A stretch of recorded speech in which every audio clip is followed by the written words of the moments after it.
All right. About 2 hours late due to just kind of waiting on people to show up, as well as a little bit of my own panic, but we'll deal with that later. So, let's get into it. Welcome everybody to session 114 of Forgotten Genesis.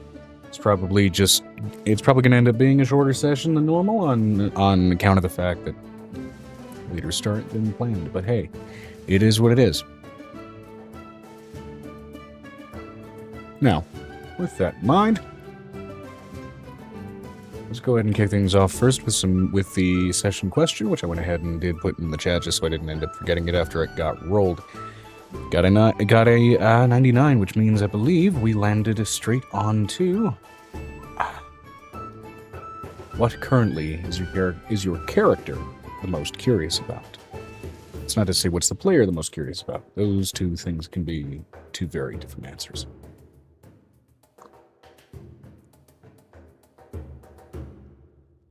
I can go first if I need to. Yeah, by all means.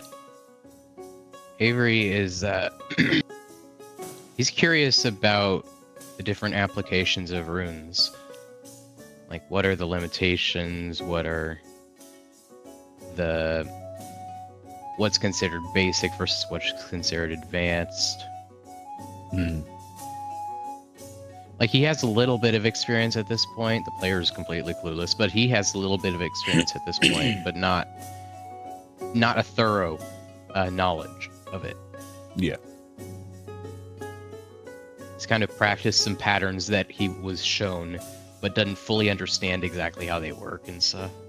Yeah, so he's got some interest in the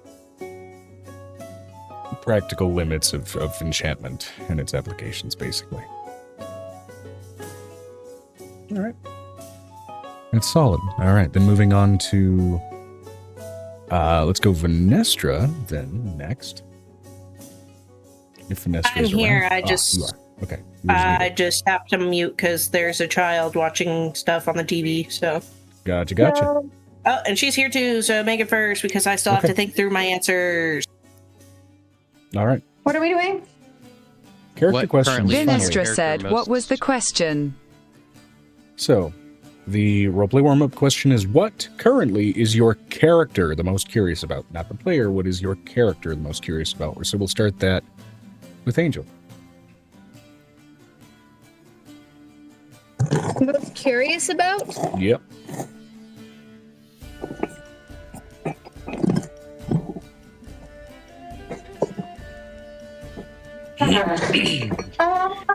I'm gonna actually pull all this stuff off. We're gonna be honest, Angel's really hyper-focused on getting her shit together. Feet. Totally fair.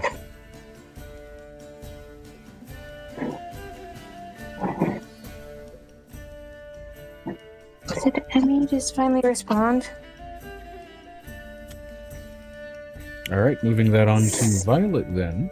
What is Violet currently the most curious about? Parenthood. Because she's going to be different than Angel is in her parenthood. So, like, her journey's like, I don't know what this baby's going to be like. What are they going to be like? Because I've met a bunch of kids. I know how they work, but I'm like, what the crud? Yeah, it's fair. Sorry I'm talking like that, but we're kind of like in a mood. We're in a mode. Like, go mode right now. I understand that completely. Yeah, I will give everybody previews to what I have been working on all day. And that's why we're like 2 hours late. Just like, hey Megan, get in the chat. And I'm like, I'm unloading a kill, man. Dude, please, I'm so fired, man. I've been up since like 6 a.m. To be clear, the main reason that we're 2 hours late, you were not the only one running behind. When things got officially started, Venestra was the only one here, and then Amber popped in for a little bit, and then had to pop back out, and so nobody can see, nobody's looking. It looks very, very nice. I see. How to I'm do... very confused in this color. Yeah, that color is... But it's like real reptile skin. It's so weird, but in a good way. Yeah, I know. I'm confused. We're gonna turn our camera off now. Oh, And now I'm gonna mute myself. Okay. Moving that question on to Amber then. Oh, sorry. Or onto Piper, I should say. What currently is Piper the most curious about?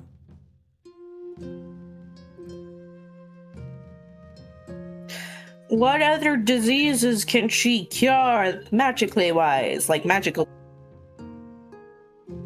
Yeah, fair enough. Moving that over to Bruce, what is Bruce currently the most curious about? I wonder what 𝕲𝖊𝖓𝖓𝖊𝖓 tastes like. Fair enough. That's pretty valid.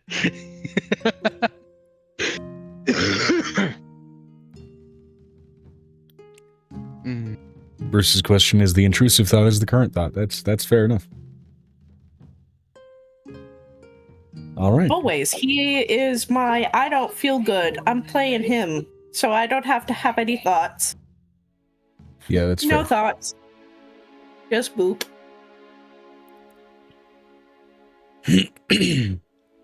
All right, moving that on to Venestra. What currently is Venestra the most curious about?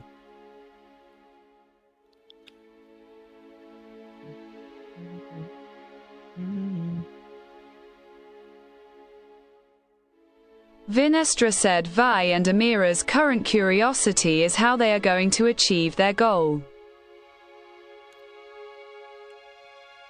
I'm coming home. God damn it. He was able to resurrect Lappy. He was not, unfortunately, able to fix the audio issues. Bummer.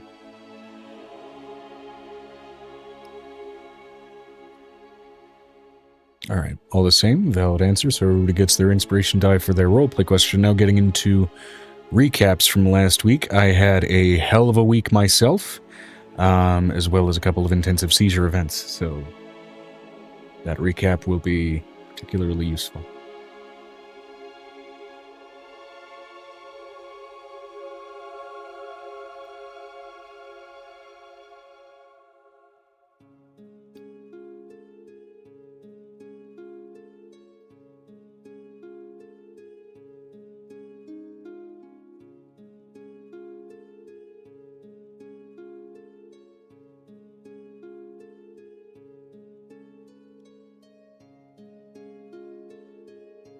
I am here. I'm just muting because for some reason it likes to pick up the background. Gotcha.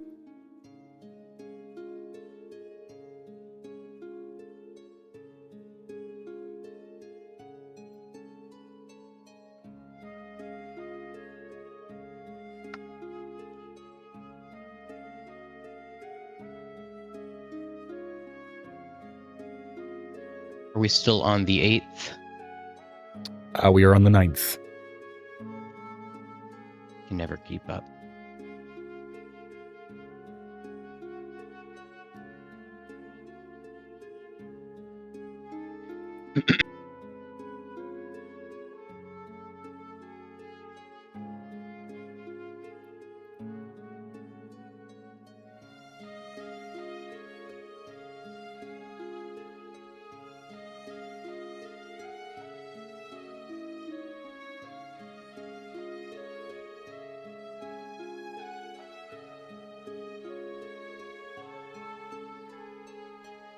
All right, so recaps.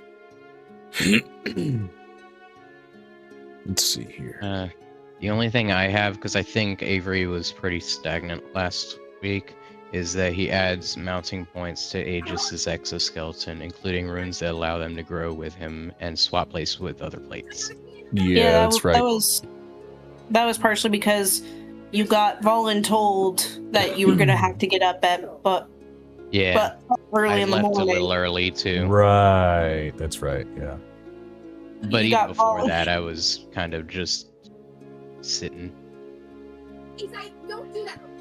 Which, I get it, the party's currently split again, so. Alright, getting into Venestra's recap then. Collected the sundial fragments. Vi and Amira used theirs to empower themselves. Angel created a child of Menidna. Piper is Still to utilize her fragment. Along the way back home, Angel did hold a lengthy conversation with Communist Mentis about their infiltration, among other things. Angel and V also got information on a powerful black dragon. Angel wanted to utilize her to fight the slavers. Angel, Amira, and Venestra went to confront her, and the two managed to make an accord for her aid. Angel got her to spare her children and keep them safe, and get her to fight the slavers until she, well, essentially explodes from old age. Venestra made a pact with her, gotta give Minid the coffee plant for Puck's bones as well.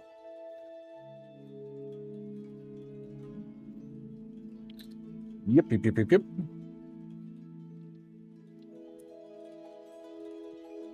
Okay, I want you to let Amber go first or Brick go first because I've got to call my mother and I've got to FaceTime her with these results. Okay, still getting through recaps as well, so we'll get into Amber's anyway next. So.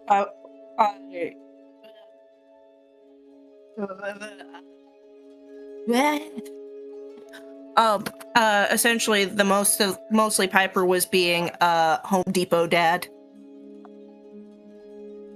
measuring the sundial, going, "Huh? How do we? Yeah, kinda. Anyway, go ahead, let Brick go first, because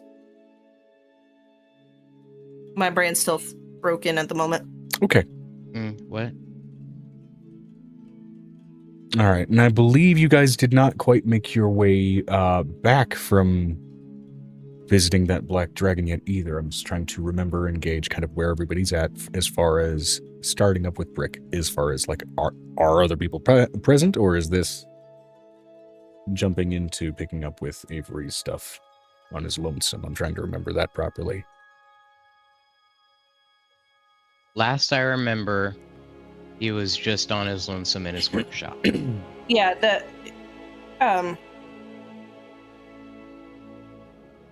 yeah. But I was kind of ephemeral last week. Okay. Is that the word? It could be. So. Oh.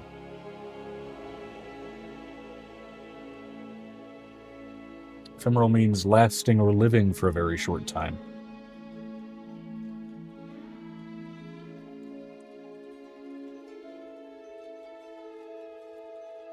Which, to be fair, given that you were short-lived, technically, I'd say that's accurate enough. Brevity of life or duration, generally. So. Phantasmal, that's a better word. Yeah, fair enough.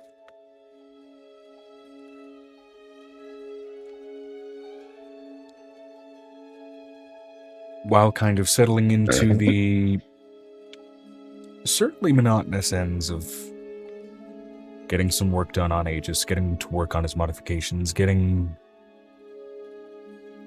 settled into the groundwork that you've kind of already moved into and moved through, unaware of the fairly consequential encounters that your companions have otherwise undertaken in the moments that you've kind of indulged in this. Is there anything as sort of, let's just say, a multitasking element that you sort of engage in while you're working over and working through modifying Aegis? Whether that's getting into some mental multitasking, getting into some introspection, something emotional, even just another hands-on task. Considerations of a sort of secondary nature when getting into, for the most part, and almost autonomic repetitiveness that you've grown very accustomed to.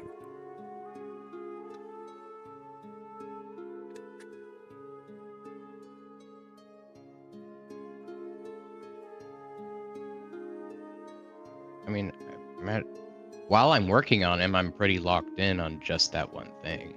That's fair. but if I was to take like a 5-minute break to catch my breath, it would probably be. I feel like Avery would do crosswords. as funny as that sounds. Fair enough. Crosswords, keeping your mind kind of focused on function. And there are certainly more than one opportunities to take a break, as of course you have to let weld settle, let runes kind of settle their enchantments in. There are waiting periods for a number of different applications involved with these creations. As much as the sort of menial handiwork aspect of it may go very quickly with a set of practiced hands, getting everything to settle does have an amount of time afforded to it. So, yeah.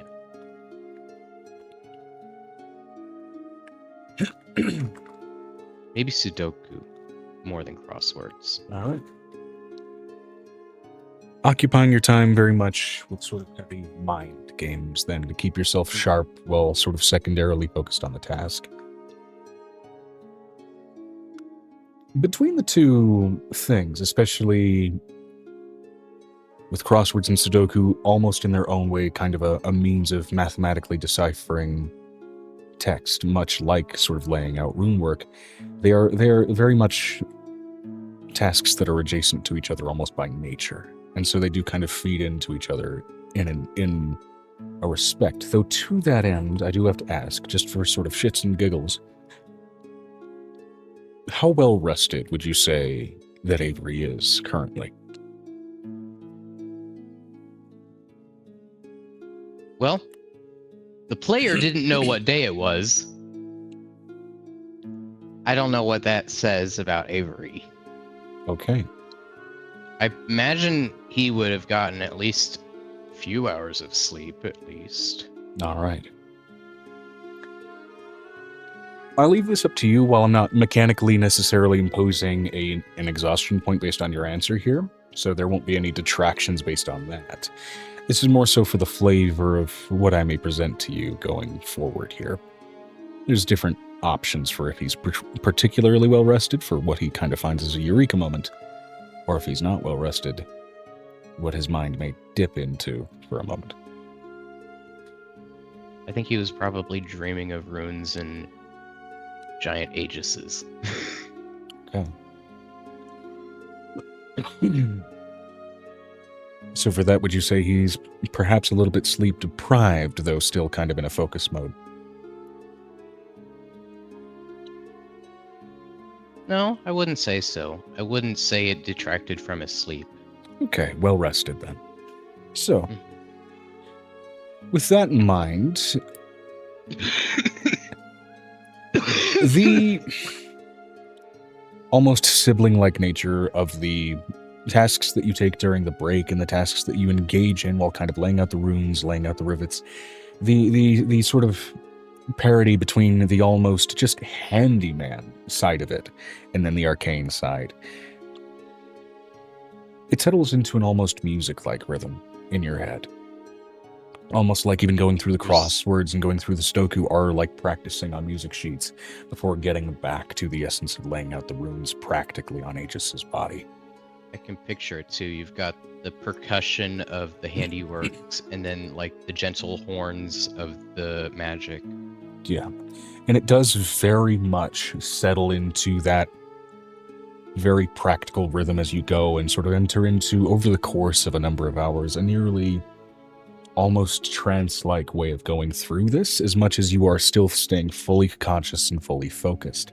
That is, with that almost performative effort of it being heavily complemented by Farah, and also being complemented very much by Tivenius, the two very practiced and very professional tinkerers who are sort of assisting you in this work. And you're not sure precisely when the work transitions from the baseline laying out of the runes and transitions more toward refinement of, okay, everything's in, everything's settled down, everything is set, and now we're polishing and making sure that this can't easily be damaged or scratched off and making it durable. It is almost like the falling and off of a crescendo from a classical song. But the rhythm that settles into and the essence of that work, the way it sort of hit every endorphin in your brain, it feels almost like it settled into something addictive. You wonder if perhaps there lies a potential for new ideas settled within that.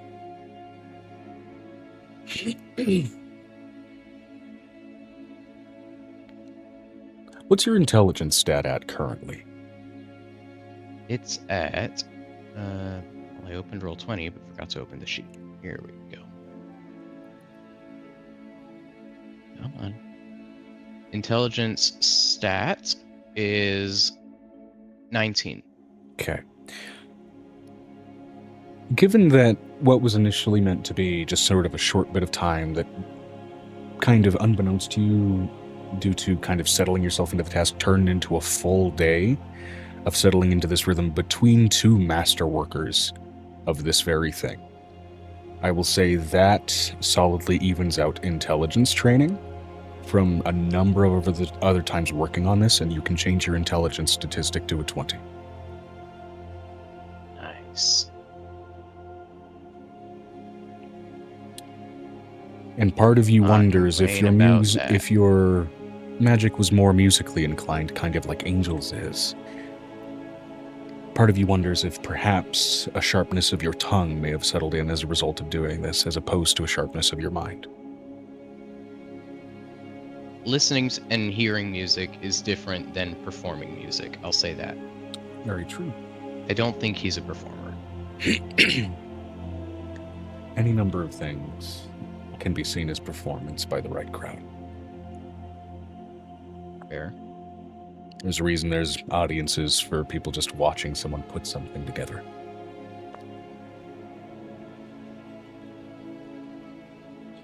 Good point. All the same, I just don't picture him lugging around a lute and dancing to tunes. totally understandable. Though it is with that sort of settled satisfaction where you really don't feel exhausted. You feel almost excited, like you could keep going, like the endorphin rush transitioned enough to a dopamine rush that you might as well have caffeine in your bloodstream. That the moment you open the door, proud of your work, that you realize just how much in this workshop has been lit up artificially with lamp and mage light, What you doing? and you are met with darkness and evening starlight before you, where initially you were met with morning dew. It would have. That's funny on its own, but it's even funnier when you picture your eyes would need a few seconds to adjust to the dark. Yeah. And it is in that a couple of things immediately hit you as almost your brain chemistry catches up with seeing the night sky in front of you. That is, first of all of those hormones that make the body feel tired suddenly rush in and hit you like a goddamn baseball bat. And second, you grazed and snacked through all of this process, but a proper meal feels like it eluded you, and you are due for a very late dinner.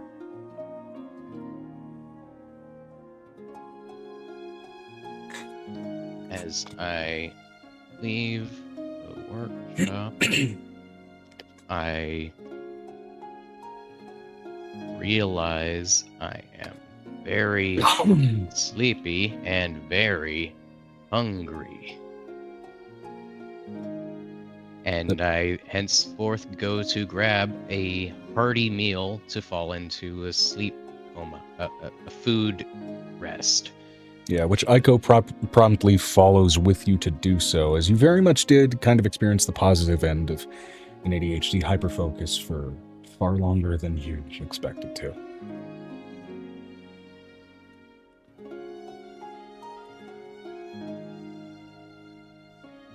As you settle in for the night after getting something reasonably hefty in your body, and for you, finally, the calendar moves from 𝕲𝖓 8th to 𝕲𝖓 9th. Oh God. Oh, okay, that was all part of the 9th. Yeah. Or that was part of the 8th going into the 9th. Interesting. Yes. Okay. So I will move this up That's to Or I'll move the date change down is what I'll do. Hey Joe, can you mark your stream real quick and like cut out a second there or blur it? Again, I can't really do blurring things, but I will just put a marker here for. Did you have a wardrobe malfunction for a second? No, I had a room malfunction for a second. I haven't been I able to will clean my say room because the I've been output home of the all day. room camera was fairly goddamn blurry in the split second that you had it up by itself. Because as we all know, your camera takes a minute to focus. No, Thank you, but fully Discord. focus. It won't focus. Focus, you moron. The camera. No. I'm letting you know it fully focused for like a hot second. It's one. Megan, it's fine. If I knew where my camera was, everybody would see the disaster that is my bedroom. Also, if Unfortunately, anybody I have saw no idea. outside of this camera frame, holy shit. Hey, look. This last week has been a depressive episode, and my room has suffered for it. Hey guys. And there's me. The trashy couch, the pillow on My the gift chair to my over person here, is finished. the dog bed on the piano over there. Like, Yeah. I don't This give is a a fuck. 10-year. I'm letting you guys know this is a 10-year project. A 12-year project. Hell yeah. I finally That completed mug. it. That's pretty Essentially, she started it, got removed from a class because a teacher was a bitch, and instead of the school siding with the student, they sided with the teacher, as fucking usual. When really the student needed to be sided with. Anyway, that's beside the point. That was 10 years ago. And you finally got the Hey. chance to blast that thing. It's not an old piece. It's a new one, but it's what I've had in mind for a long time for that person that I care about. Ah. Old project, new piece. Gotcha.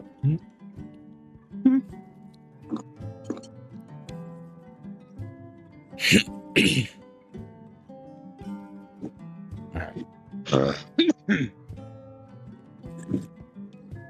I'm happy. I am a happy girl. That's I'm good. a happy girl. I'm also really wet because I did a lot of cleaning. I was really stressed because the kiln wouldn't go down in heat, and it was 90 degrees outside. I still have to go get all my glazes out of the car. So in our break time, I'm gonna go get my glazes out of my car. Hopefully nothing's wrong. You know what? I set up a new BRB adjacent button called Private Conversation. It mutes us, but I digress.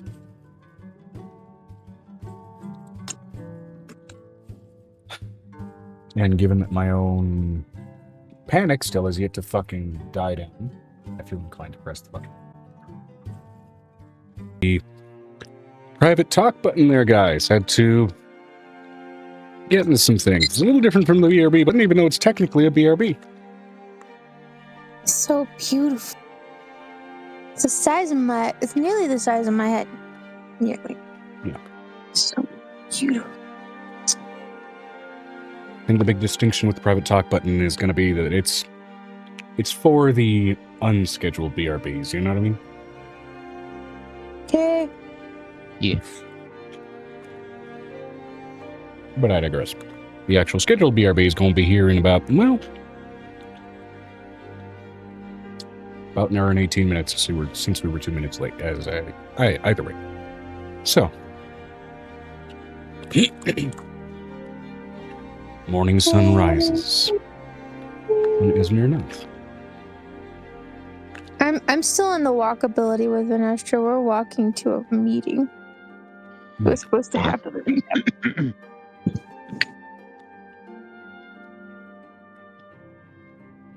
That's right.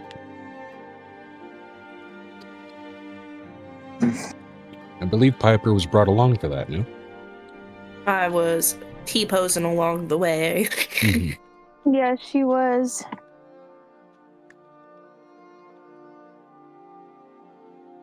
I was all supposed just supposed to show- oh, fuck. I was also supposed to write prep for that. Mm-hmm. Okay, we're going to go ahead and hit the... Also, if it is in Someril, Vi's friend brush also has a persona in Someril too. That too.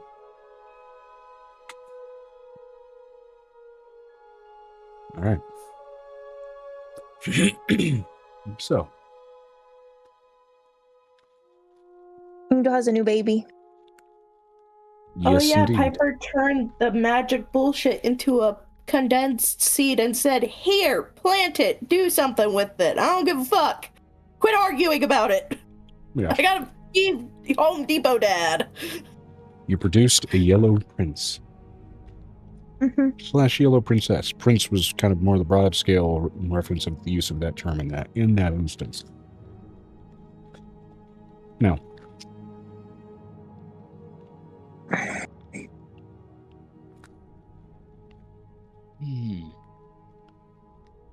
the walkability takes its motions, bleeding paint and everything else, making its way over to a fairly familiar stomping ground for 𝕲𝖓. Are there any conversations that you would like to have during that walk, or are we simply getting to the arrival?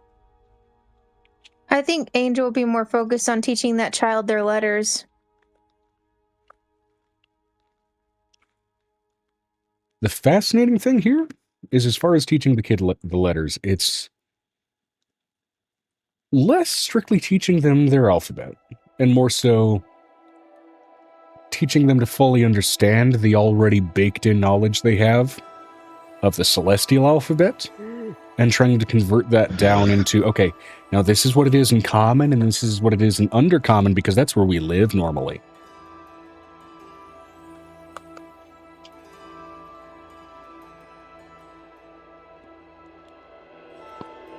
Conversion, at the very least, is a different set of lessons, but I think he's also masquerading as a gnome. Yeah. A gnome kid.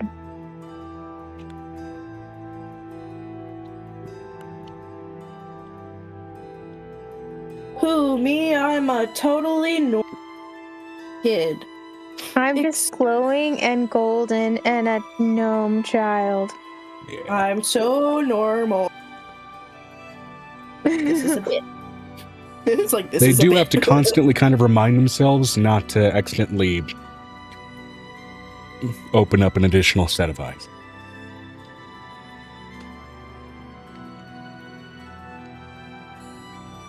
And that's happening fairly frequently. And Angel is just feeding the other baby basically what is... I think it's Henniger's and Amora's child. Like on Yeah. her breast. She's like, yeah.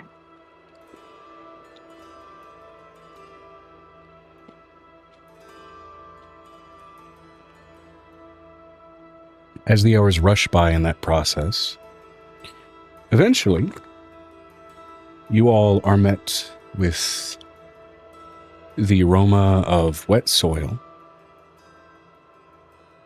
growing vines, and the sort of mixed, bright, fruity aromas and light putrescence of grapevines, and as well as grapes in the middle of various stages of being processed. The aromas of a vineyard strike you very, very strongly. Now, as you look out from this teleportation circle, 𝕲𝖓, this is your stomping ground specifically, so what are they greeted with?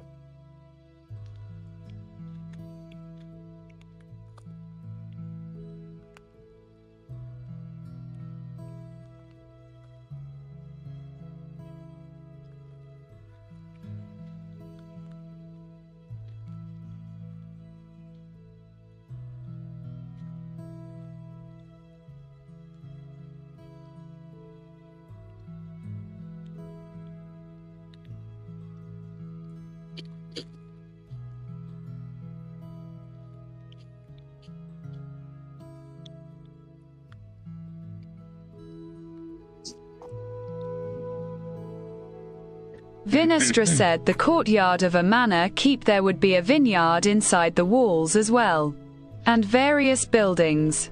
Okay, great.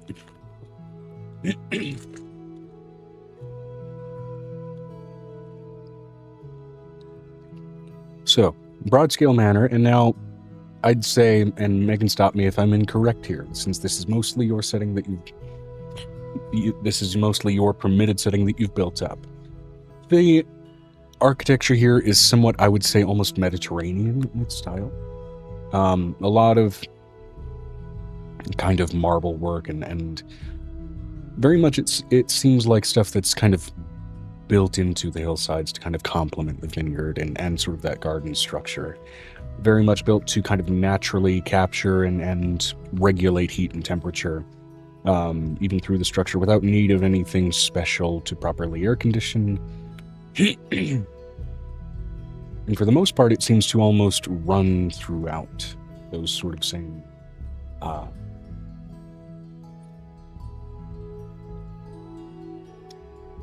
run throughout with vines and overgrowth, but in a way that doesn't necessarily invade or damage the building as much as the building almost serves as an extension on the farm work itself.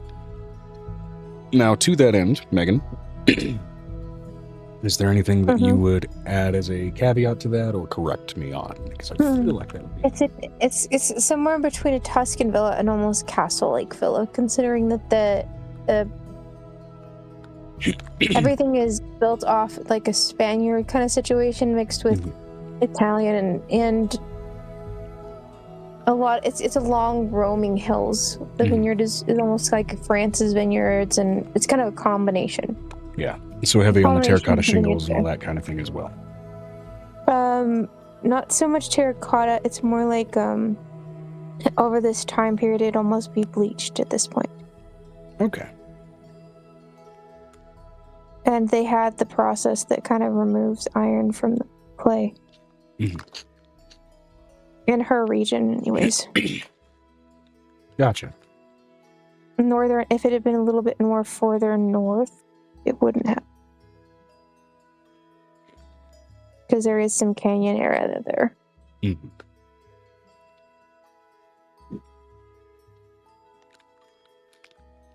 All right. Now, notably, especially with kind of how far back sort of Sommerhill is compared to where you guys were, you are arriving, technically, at least as far as time zones are concerned, a couple hours earlier than when you initially left. So you are very much being kind of met with these sort of oranges and pinks of a really early morning, kind of at this stage. And that sort of smell of morning dew does naturally accompany it, as well as even just looking around, there seems to be a fairly strong presence of sort of morning birds, notably a fairly decent presence of hummingbirds kind of dotting around the vineyard, taking advantage of some of the less fruit-bearing vines and more flowered ones.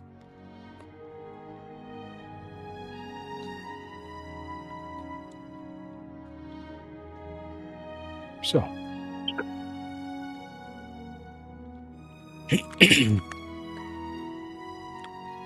with this as well, I'd say Brush makes his way out to greet you, Venestra. The characteristic sort of magical tones of your walk kind of being habitually known to him at this point. He's wearing one of many faces that he's kind of chosen in Sommerhill at this particular instance. A sort of shorter build, kind of 5'7" Senolf with sort of an olive tone to his skin, and a kind of like a soft hazel color to his eyes. Well, are you all here to stay today, or do you have business? If you'd like to stick around for a minute or more, I could get some tea drawn up or some lighter wine for those who maybe are not looking to be inebriated, or something heavier for those who are.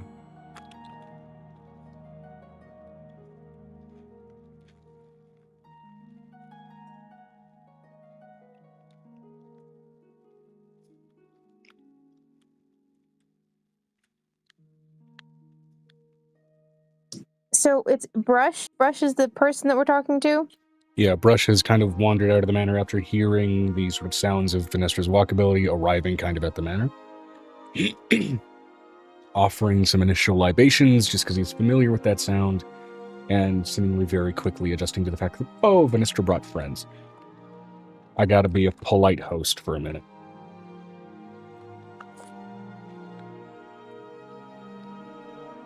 𝕲𝖓 said, unfortunately, this one. V would motion to Angel.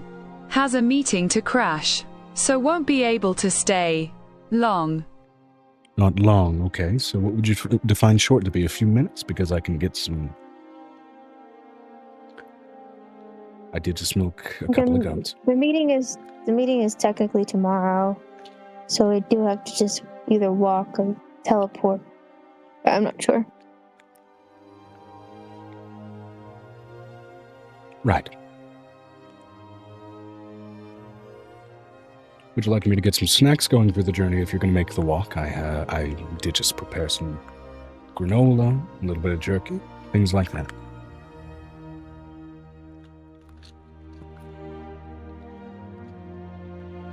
𝕲𝖓 would be appreciated. I'll get right on it. And I will get something a little bit more specific for you as he looks up, kind of eyeing you, 𝕲𝖓, directly. Most of the visages he chooses, especially around home, tend to be on the shorter side. He seems to be very, very inclined toward climbing the mountain that is you as often as he can. So choosing forms that reflect that.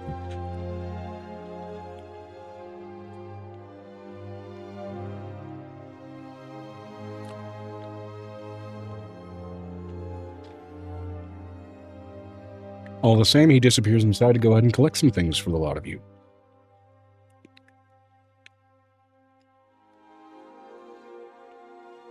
Angel's just like half awake, half asleep, just trying not to fall. Like, she's just so tired at this point.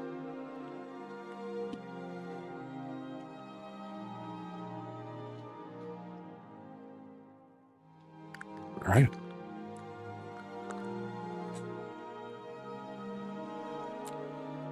Brush, venturing out fairly quickly then, does arrive out with a few wineskins varying its strength, a few sort of sacks of collected snacks, those being sort of granola, jerky, and sort of dried fruits of various types, though most of the dried fruits happen to be raisins. It's almost like he's on a vineyard.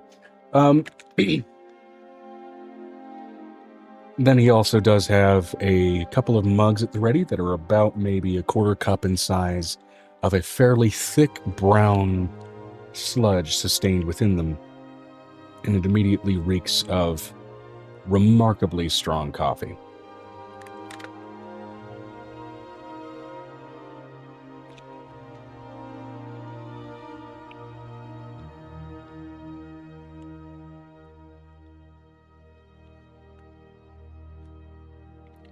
Noticed a couple of you are a little out of it.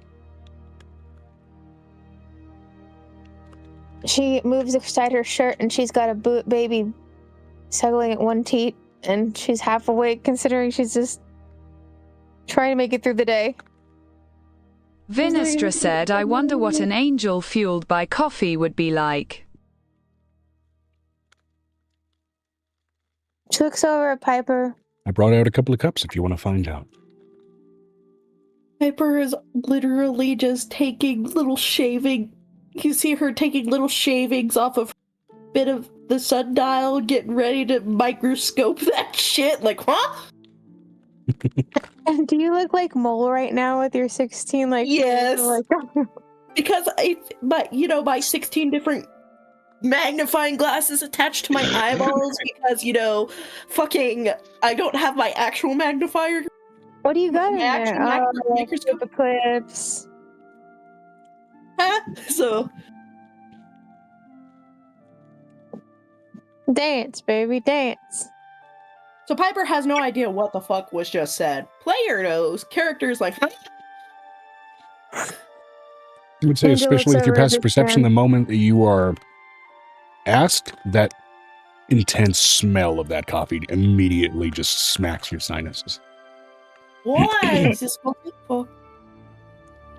She's gonna take the coffee and she's gonna down the coffee in one go.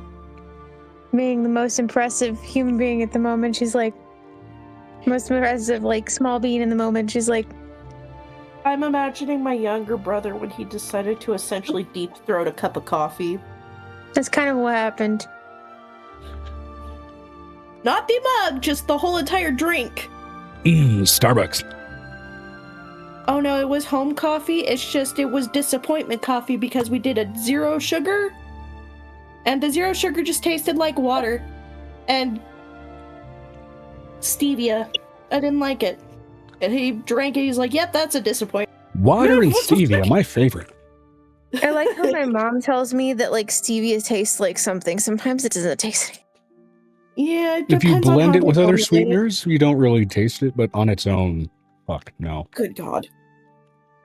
She's like Nah. she's already been like, she's already down the cup of coffee. Looks at him, like full on serious in the face, and she says,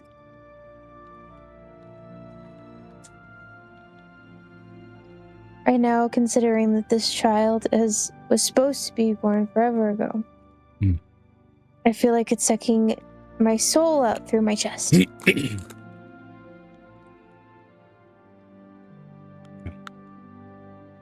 I wish you luck with that. Passes out some bags to the rest of you and passes out to you, Venestra, one that is notably heavier, even just being carried by brush, than the others.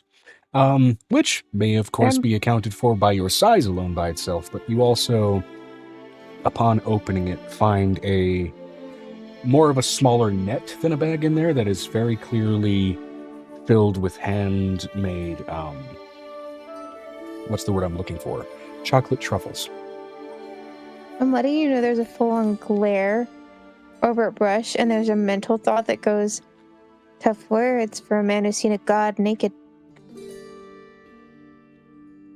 You mean tough words? I literally just wished you luck. Sounded sarcastic as fuck. Vinestra said, I mean, he's seen 𝕍𝖑𝖏𝑔𝖙𝖊𝖓 plenty. Not only that, it's like they did sound very sarcastic. It did sound very sarcastic. My apologies. That's more a consequence of the DM than the character. I mean, what did I say? As he turns his head and starts getting a bloody nose.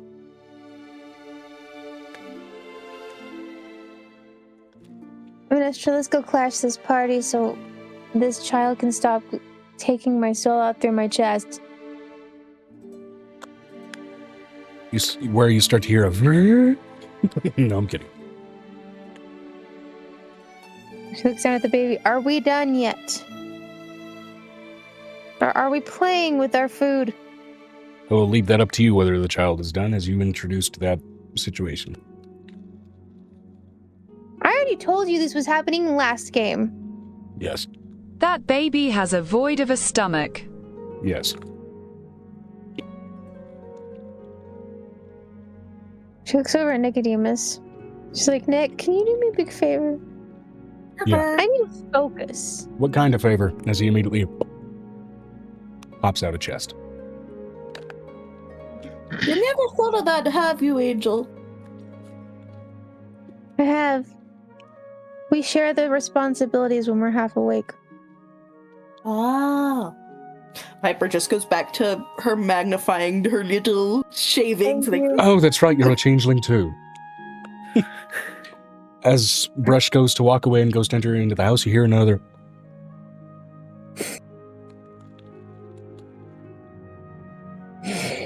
All right, let's just get going, Vanessa. I want to spend time here. She like looks over at the vineyard. She's like, this is so pretty. I just want to spend like forever here. It's hearing her thoughts. It's like, it'd be so nice. I could put my feet in dirt, like actual dirt, instead of just dark, deep clay that we have in the Underdark.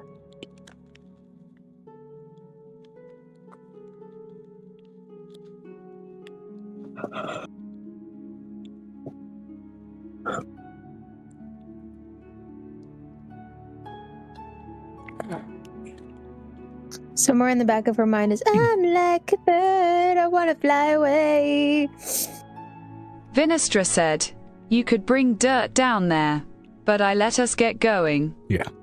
Now, for the sake of clarity on my end, are you all trekking there or using Venestra's walkability? We have to use the walkability because the meeting's in the next day. Okay. By my estimations, it was supposed to be on the 10th. All right. Which I believe is hot as fuck. Cat as fuck. Remember, you gotta say it weird. Cat as fuck. In which case, then, as the walkability kicks in, and once again we encounter a bit of paint bleed, though not as strong a transition of smells as going across an entire continent to get to your destination. I'm going to ask this question broadly to the group. How do you spend your next 24 hours as you are mostly met with kind of a opening of monotony? Joe, hot as fuck is supposed to be like on the 11th or... Double checking the calendar, because the calendar has not changed. Let's see here. It doesn't change based on the way you did the month system. Correct.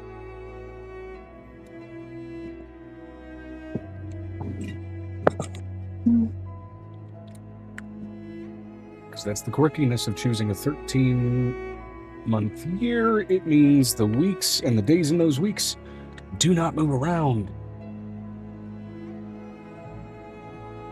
So,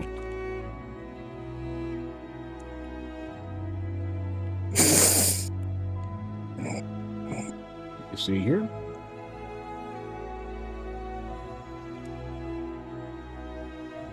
𝕲𝖊𝖓𝖓𝖊𝖘.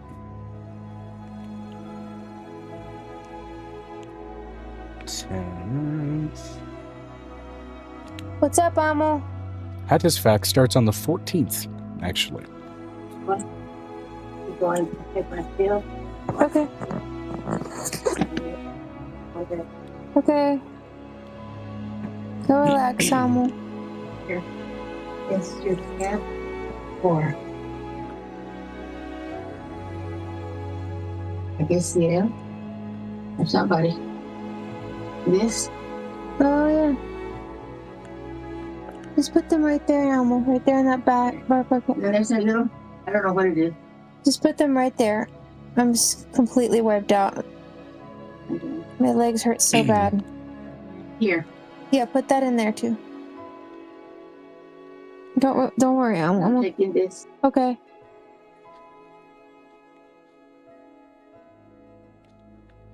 What are you doing for me? He's relaxing. They're all relaxing. Let them stay quiet. Don't get them excited. Let me relax, Amo. And It hurt. Lucas is over here Yeah, she sees you. She's watching you. in the corner. You watching her? Yeah, I know. In the corner. I know what she's doing. She's telling you to be careful, Amo.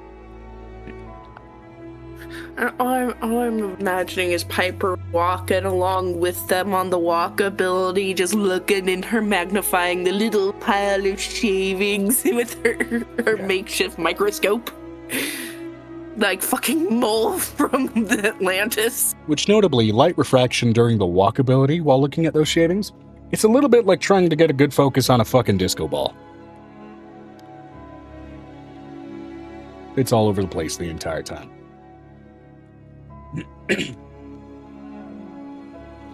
But, yeah, no, so Hattisfax starts on the 14th, which also starts on the exact same day as the start of the initial marking of summer just holiday, which is a 2-day stretch of Expertus Ignis, while Hattisfax itself as a festival lasts for about a week.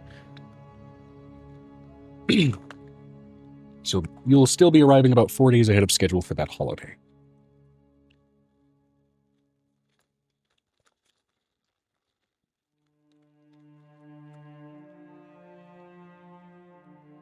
However, notably in 4 days, it will also mark the anniversary of the gathering of another eclectic group of adventurers a few centuries prior.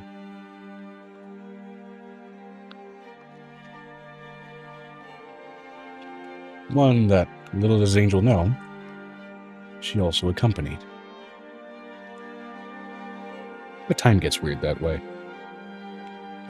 And some would say that the dynasty that those adventurers would forge would be a little bit dissonant in its nature.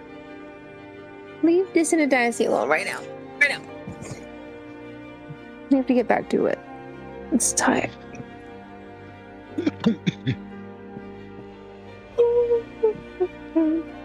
So.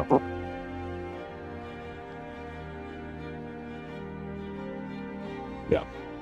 Satisfact as well as Expert Cygnus are 4 days off. It would make sense that they would have a meeting for the festivities that would go on and hot as fuck. That said, as you are all venturing and kind of moving your way through the walk, and you kind of reach that point where night begins to start on the 9th and stretch toward where the 10th begins, the stars at night during the walkability notably kind of always stretch into these streaks of lines. However, there's an almost strobe-like shifting in intensity to those stars in the sky this time. When you finally settle yourselves and find yourselves in an outer courtyard on the night of the 10th, you're witnessing a meteor shower cascading over the night sky. Supposed to walk straight into the meeting, Joe. Because we're trying to find the one person. It's based on the person. Now let's be perfectly clear. Which person were you pursuing again? Could you give me that The name? parent, basically the king, who's basically part of that main focus of people. Mm-hmm. We only met the mother, not the father. So we're focusing on her because she has to be at the same meeting because she said she would be. Okay. Mama. Ooh. So,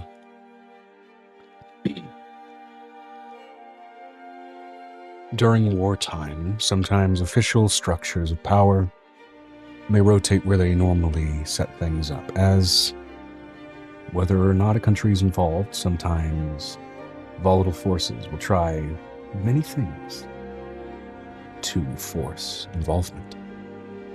So this place of meeting, outside of this keep, is not the one traditionally described for council meetings of the country of samurai. This keep itself looks to be mostly made of sort of refined mud brick, itself almost looking petrified, ancient, carved, and pulled from very, very old ground at that. But it's pretty, well carved, and it looks like something new, luxurious, and refined, and ancient and resplendent all at the same time. The walk for a moment, almost like a skip across a stone, continues, and you find yourself this late at night in the middle of, and let me switch the music here, an uproarious, almost Senate debate. Within these shimmering, polished, muddened chambers, there's immediately an aroma of fresh silks and perfumes all throughout, and yet the distinct aroma of stress-induced sweat overpowering and permeating every other crevice of this chamber. There are sun elves, there are moon elves, there are sea folk. Sea folk don't often have a presence of voice to this intensity, at least not in this part of the country. But they are here, yelling just as strongly as the rest. And it's conflicting messages. Get involved, don't get involved, stay neutral, help one side or the other based on what benefits us the most. And it's constant and conflicting three-pronged arguments as the trio of you have arrived at the center of this chamber. Technically 4 of us. Nicodemus has a baby on his boob. True, I mean 3 in reference to player characters. Active player characters, I should say. So. Her baby. Oh, actually, Angel puts the baby back in the carrier.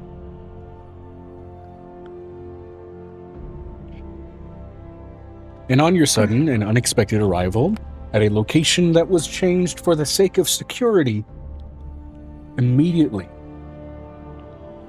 a set of bows, spears, and magically inclined individuals have a great many defensive and hostile elements pointed immediately in your direction as the uproarious yelling for a moment silences before then the splintering of a third of the chamber. Those that were more inclined toward entering the conflict reignite their argument with uproarious intensity at the arrival of 3 unannounced interlopers. 4, I should say. Before, once again, an almost thunderous bass line of sound blasts through the chamber, and I will need the 4 of you here to go ahead and give me Constitution saving throws, literally just to not kind of crumple under the intensive input sound. Hey, Joe. Hmm. Did they wake up the baby?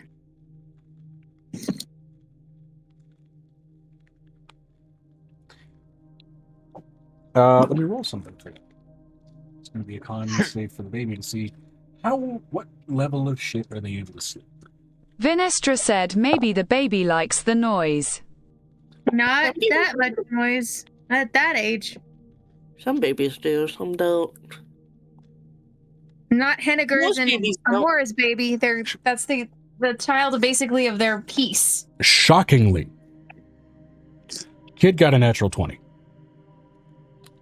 Too tired to give a Oh, I know what it is. Oh. He milk drunk.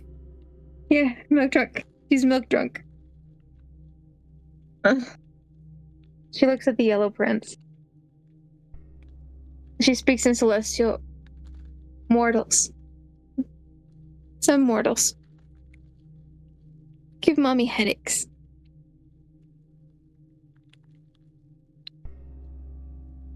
With that thunderous blast of sound 31 as well, Joe. 31, fantastic. Nick got a really good roll as well. 20. Natural 20, Nick got a Joe. natural 18.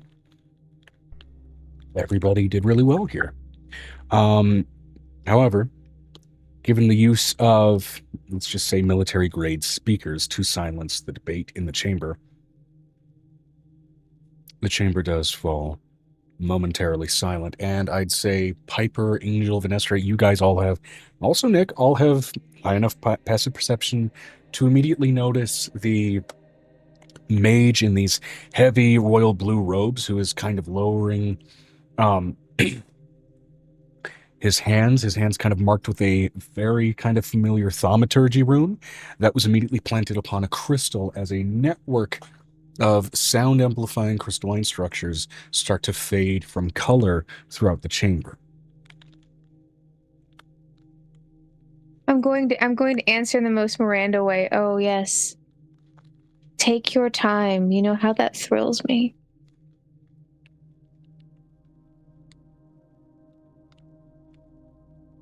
Who are you? Use your eyeballs.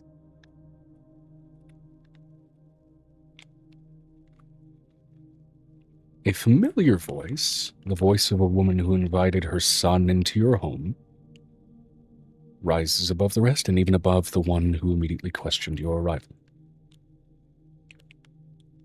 This is the war lady Tsubasa Mochizuki.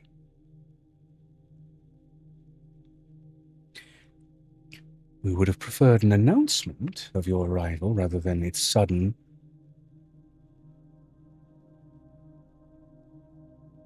upheaval to our proceedings. That said, I don't have time, considering I'll be entering a place where their time will not necessarily be focused or exist. A little while. Not a steady stream of time anyways. what can we do for you? Do not speak out of turn, woman. And immediately you hear a slicing sound.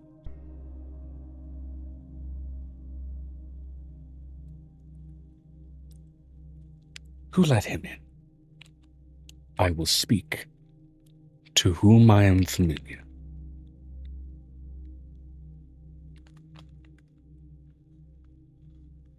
She wanders down from the seating arrangements, her clothing strikingly more regal than when you had encountered her just over the sort of fey phone call. It seems almost overzealous, like she's overdressed to the point of almost something mimicking something mimicking a peacock. She's quite literally Okay. peacocking. Wait, females wouldn't be that colorful. They would be very brown and dingy. Not for Well, pink Faye. cat. Not for Faye. Oh, okay. They're all Faye. All of them are Oh, Faye. Hear that part? Okay, sorry. There's big word.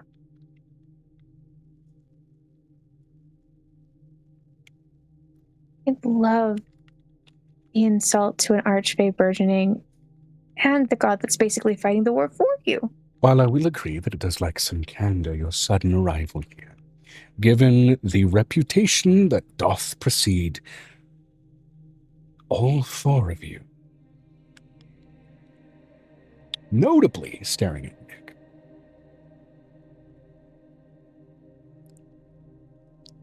We will let that pass. To what do we owe the nature of this sudden meeting? You are here before lawmen, lawwomen, rulers, mayors, governors, and governesses, and people of state and stately matters of all kinds, for Someril in the concerns of matters of war, and wherein and howin we might involve ourselves. So lend your voice to this proceeding, given your, and she raises her voice, direct involvement in this conflict. And that address is not toward you as much as it is to everybody else in this chamber. Very clearly, between especially you and Piper, given your insight stats, she is making a point to let everybody know how to change, how to address. He's going to speak in Sylvan. Going to make this a little bit more formal.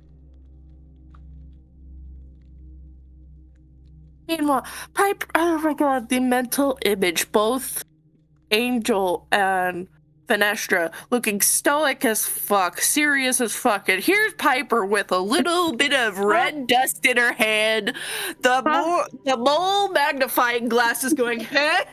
Trying to look under the glasses to see people. I can just imagine. You know what's even better is you having that like really weird doctor's mask on, trying to protect yourself from whatever's in this thing. Oh yeah. Huh? Small 2-second smash cut to Merkest with Avery getting up to whatever he's doing. You feel a sudden itching sensation in the back of your brain, a small sensation of almost FOMO, like you're missing an episode of Game of Thrones for a moment before you get back to what you're doing. You see, Avery's never been a fan of the politics anyway. Sure.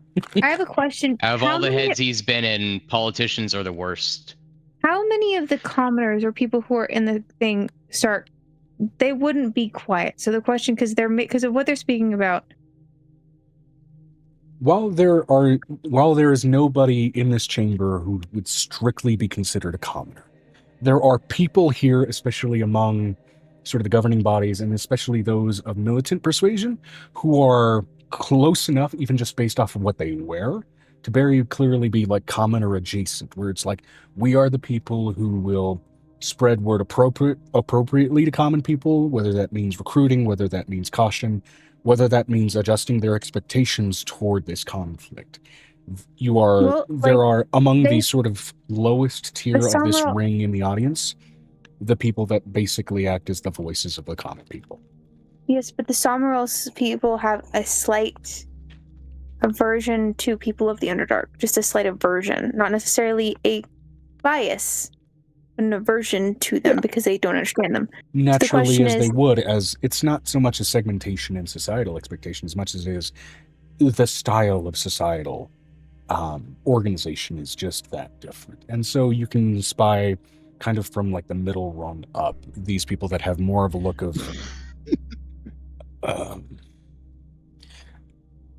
it goes from like it's like a gradient going from like hesitation and curiosity all the way up to disgust on the highest of rings. I want to know how much if she starts talking, is someone going to speak over her? You don't know yet, though at the moment, someone who is overdressed enough that they clearly belong to one of the higher rings of people in this audience, very directly put in a word for you to everybody in the room. So, with that in mind, at the very least, you imagine it may be a little bit before someone does try to, out of respect for her, more so than you. She's going to allow them because she knows what they are, these skepticism, considering she's played to these crowds before, and Summerall a couple of times. Do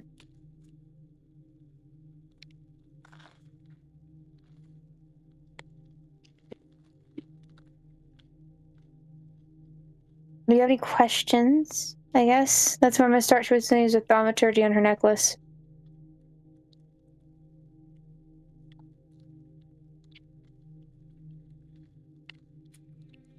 With that statement, you definitely get a smattering of confounded scoffing, almost, initially.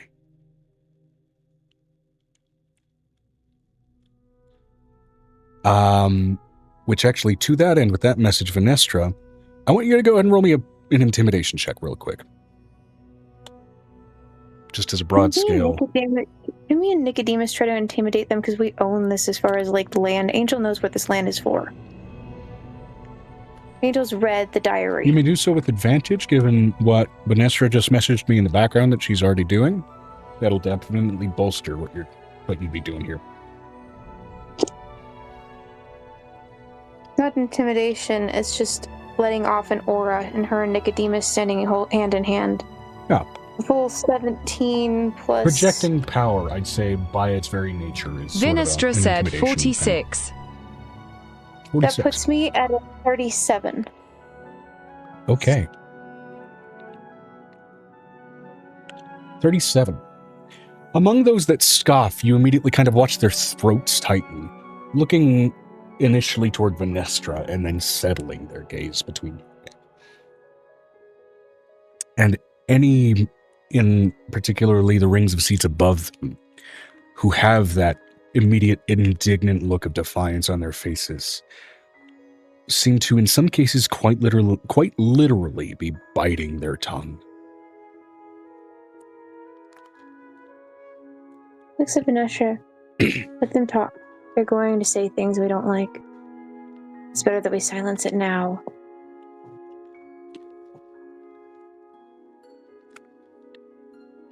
Being a warlord is a thing. That's what she thinks to Venestra. It's such a contradiction considering what Amora was and what she is now.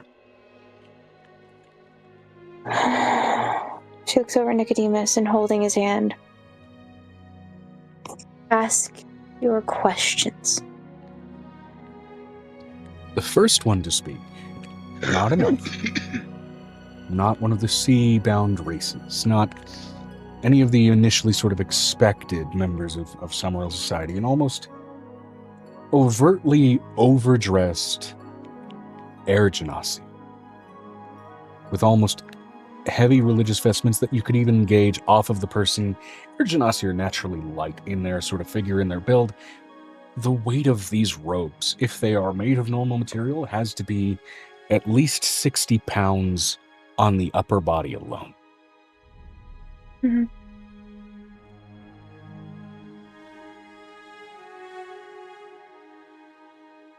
What accord or agreement to enter a conflict might we reach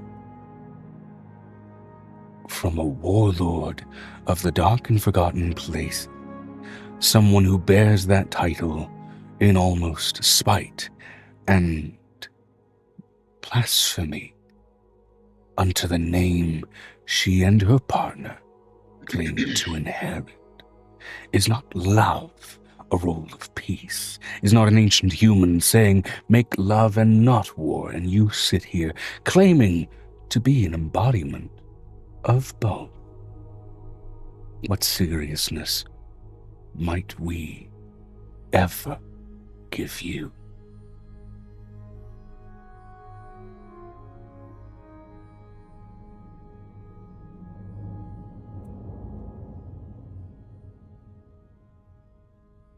Do you know what it's like when a Ceramorph tries to peel your brain open? That you try.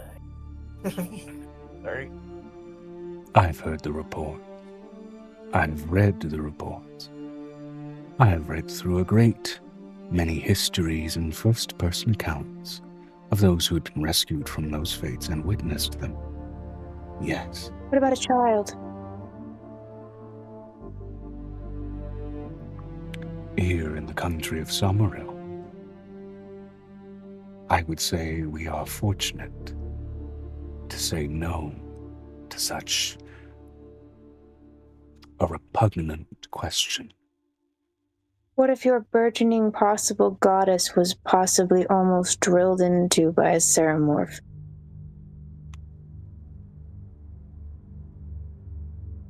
Then I would say... And she broke the machine.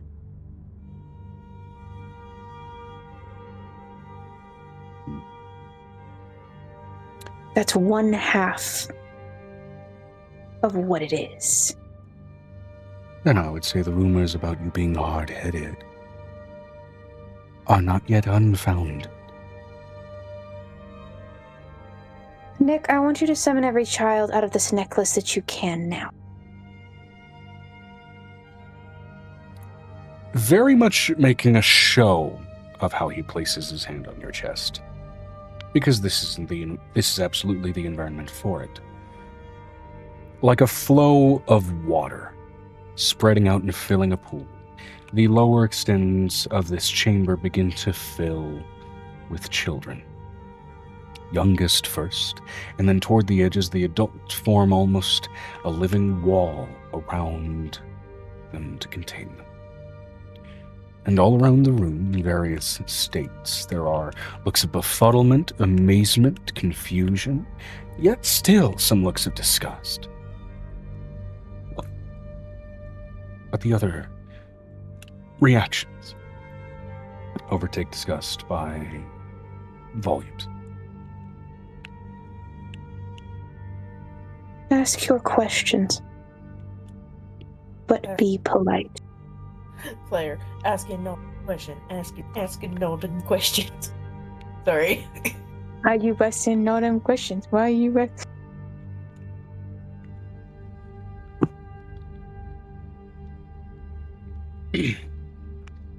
Among the more common ring, which is, I'll just call it the common ring for simplicity's sake, the lowermost ring of officials here,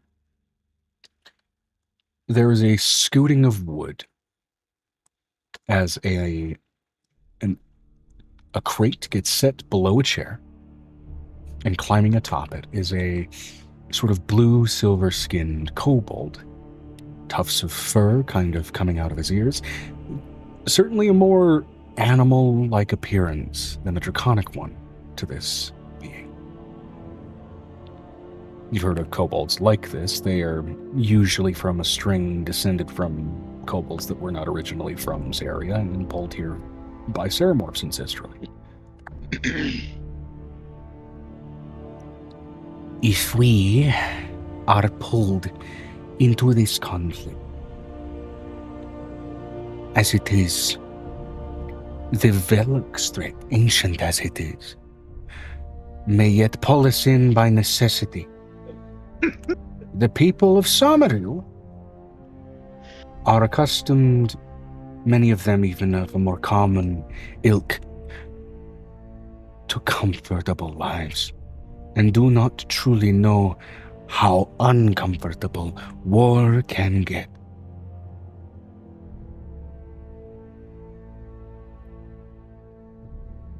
What might you offer them in comfort as a supposed burgeoning goddess, or goddess, I should say, looking between you and Nick, of love,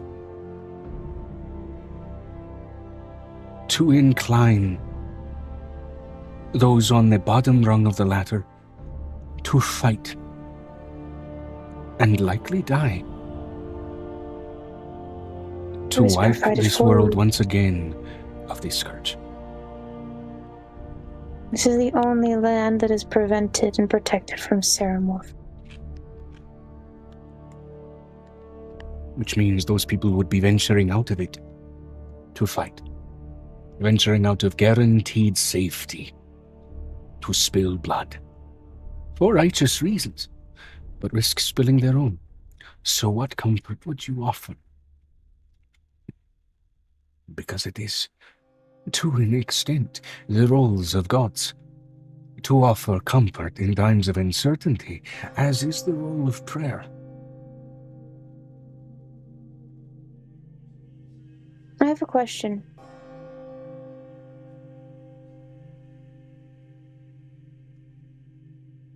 What are the rules of really living? well-spoken kobold, mind you. Compared What to are the some rules that of you've encountered. living? You look at him as a kobold. As a kobold, what are the rules of living for you? For us, Yes. if you get past a year, your fate and your choices are your own. But in that first year, you simply live for the clutch, and you try to let it survive. You try to help it get through that year. True. I have lived far beyond that first. I have gone through my first century. I do not ask these questions to deflect from what you are likely here to do. But I ask what incentives, as a divine to be, that you offer.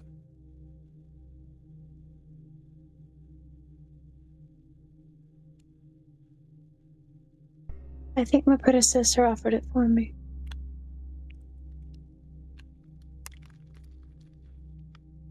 Oh, shoot. I think. Oh.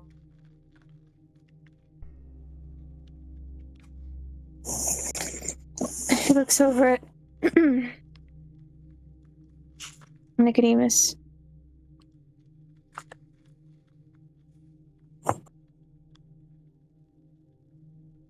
What can I offer them? She thinks of him. As with any who I can't pledge walk. themselves to any god, your death will bring you to that heaven. Should you follow those tenets, should you follow that faith to the letter, should you embody it, mind, body, and soul. Pledge yourself to a new burgeoning divine of an old role, and you will find in your afterlife unconditional and pure love. And you will find that very afterlife being the very thing that may yet fuel you to stay alive and survive this conflict.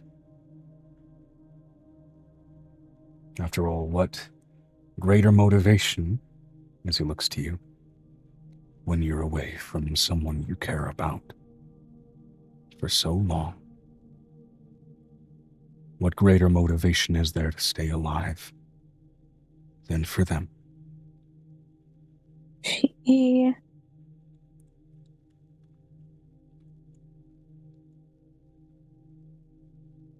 Her laptop died. Ah! Okay. He'll get back. She'll be back. She'll be back. She'll be back. Fix it. Yeah. She looks over at Nick. And she looks at the crowd. She looks at the man. I can promise you safe harbor.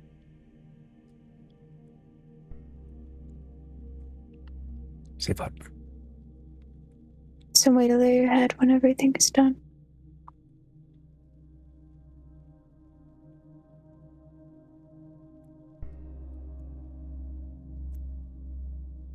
And if you haven't found love yet, a way to find it.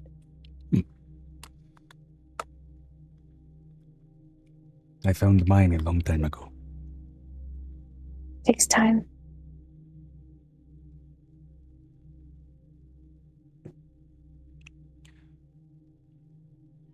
This kobold standing on their chair, which sits atop an apple box. Who in this chamber would simply question her divinity and simply question her effectiveness as a leader in this conflict, rather than seek assurances? Because assurances are what you seek from a god, not competency. See, questioning the competency of a god is a way to get smited. And it is blasphemy, no matter the god. That is all I have to say. He looks at him, but you have to question your gods. You have to question being mortal. The god to which I owe my ancestry is Tiamat. I owe no allegiance to that one, and I make my choices with joy and grace. I think you would be a good one. Probably. But it's in us. She puts her hands in Nicodemus's. It's not one. It's what the god wanted when she died, was to be loved. To not be alone. And to reproduce.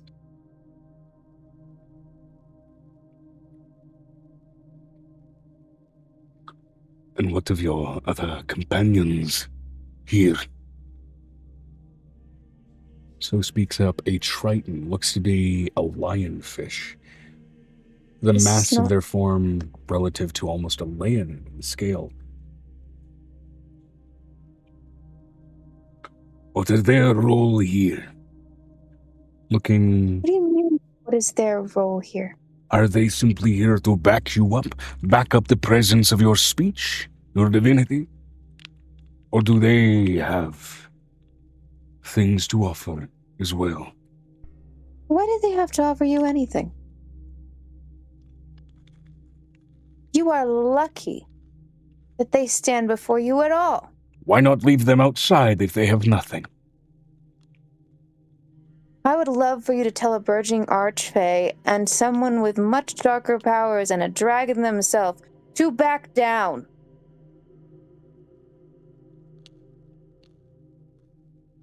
When their size diminishes yours and you're just a tasty snack.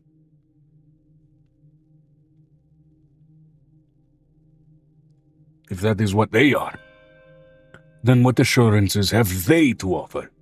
Should we enter a war? Oh my god.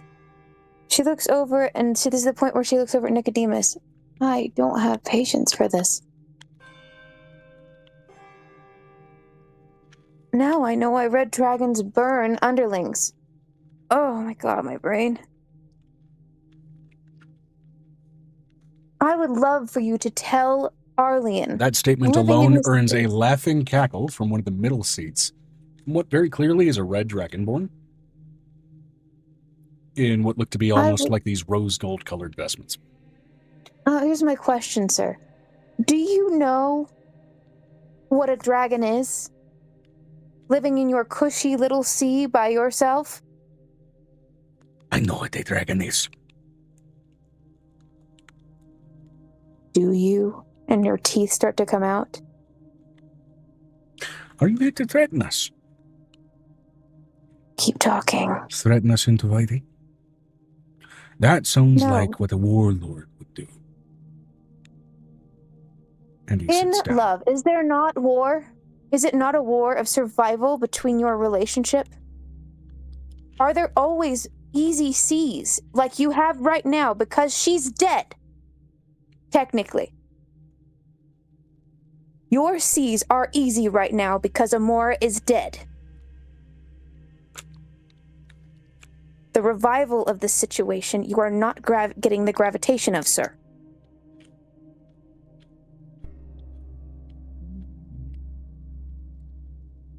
You have had it cushy for a very long. But I'm going to let you know. It could have been a very different partner that she had.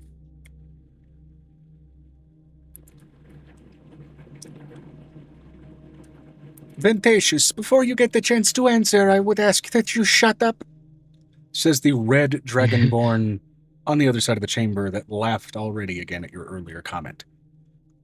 Lucian, why don't you give him the answer for me? I have an answer, actually. As much as I would love to see you leverage your children. Our seas are calm, in part because of the prior goddess of love, and in part because of the god of the tempest, 𝕲𝖊𝖓. They had a close relationship. For those who are actually studied, they would know this. Some are not. So it is what it is. Sir, I'm gonna stop you right there. Lucian, can you step forward, please? Yes.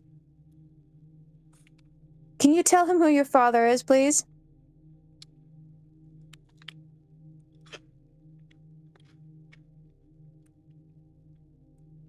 Anagar, god of murder. Right. I'm not questioning this. You can direct that to the lionfish who was being a priest. And a fuckhead. Oh, I know. My cursing is uncouth in this place. Hold on. Yes, they had a very good... Yeah. They had... Oh my god.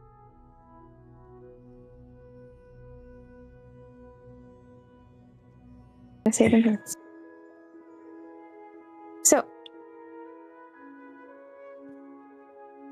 Either way, the red dragonborn once again directs her attention toward you.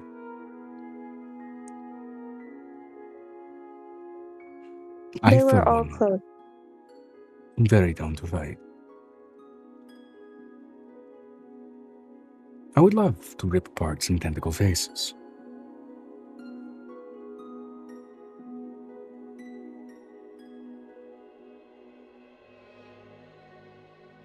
I have a question. Yeah. And this is going to be a very hard question for you in Samuro because I know that you don't necessarily look well on these people. She puts forth she looks at all the changelings and she says in the language of Solar, I need you to step forward.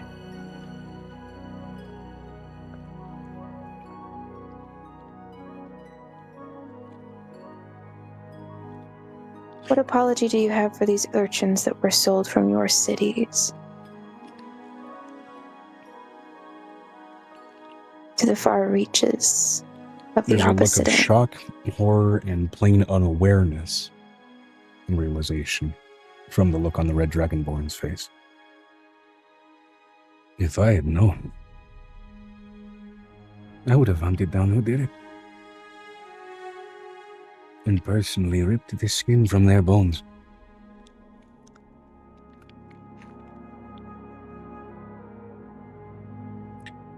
The 𝕊𝖓𝖓 had infected every single area of Zaria.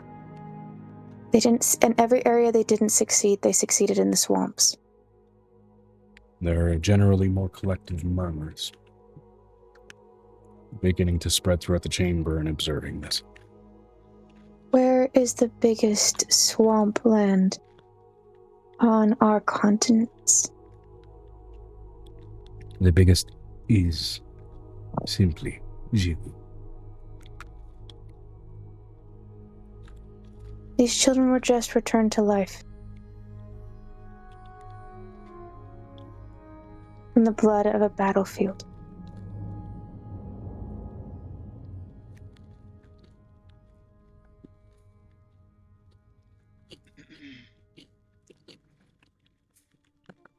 I will not have their lives be hard,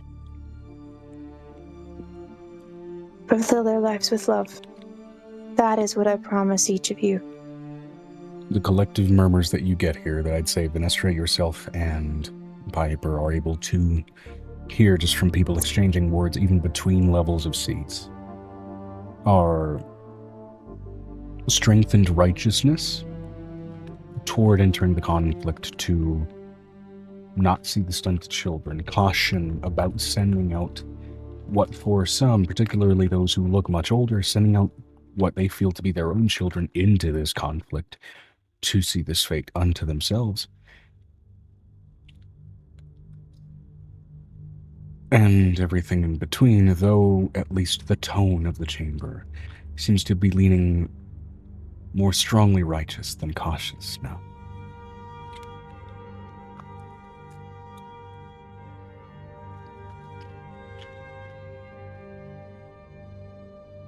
𝕲𝖓 said, just to clarify, OOC, did they say what their apprehensions they had? This is more so what you're gleaning from what they're exchanging amongst themselves. They didn't know anything about it, that's what I'm gathering. Yeah.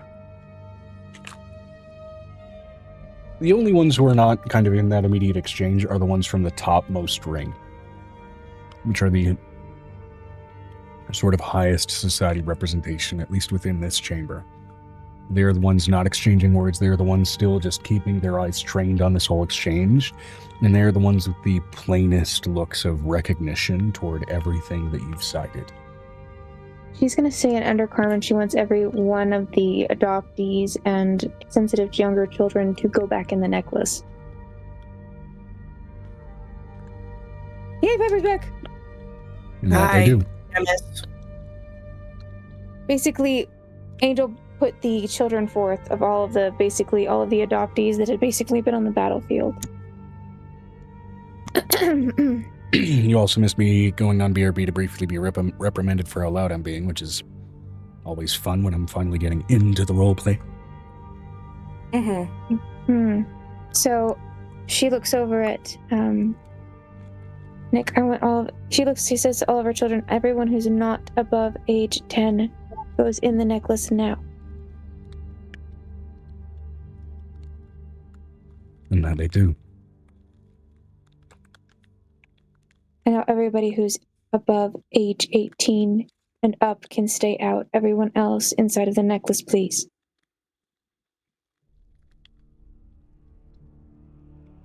Notably, let me see here.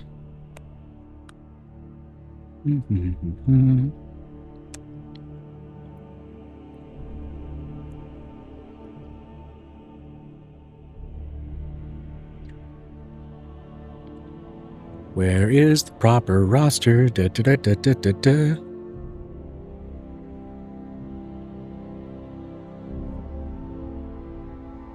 Okay.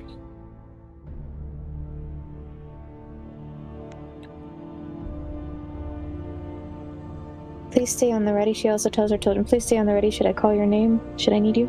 Yeah.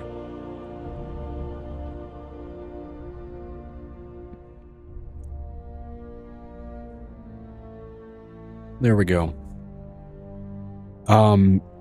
Notably, among the uppermost rung of people, and it is a momentary, almost double take that you have to do to fully glean the recognition. From the 𝕲𝖊𝖓𝖓 caravan that was stolen away, you recovered a girl who was a hexblood, a girl bearing the traits of a sea hag, and among one of the high elven members in the upper ring, you recognize the same exact eyes, where the whites of eyes should be. You find a sea green. It's barely noticeable in that woman, as she stares down one of the group of this mass of people that does not seem to have commented among the discourse in the chamber.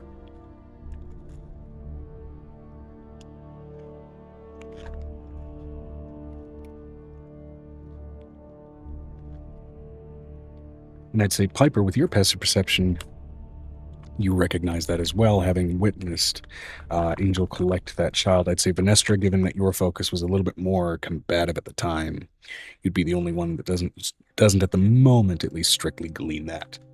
But I'm just gonna put that child behind her. Glean what again? It's that one with the sea hag kid, basically the one that we had that was Are they saying it's Hastile? Well, there's the Hex Blood Girl, which is one of the ones that went back into the necklace. But up among the uppermost ring, which would be the high noble ring of people gathered here, appears to be one sort of high elven woman that has traits that resemble that girl's, that has eyes that resemble that girl's eyes almost directly. And down to the almost seafoam green where the whites of the eyes should be. It is subtle, and it's hard to notice if you're not paying attention to it. Piper, will you go fetch the problem, please? I'm gonna go fetch the problem. Still wearing my glasses because why the fuck not? I probably look goofy, yes, but probably very intimidating seeing some tall lava lady chasing you with weird glasses. It's not her, it's the other one. Oh, you as the tall lava lady. It's hilarious. Yeah. Now, again, the implication with her, with that girl being a Hexblade, this is not a parent, but this is very likely the very same hag in disguise, right? That may have been the reason for that kid coming out the way she did. She's going to share that image, that message with Venestra so Venestra can apprehend her.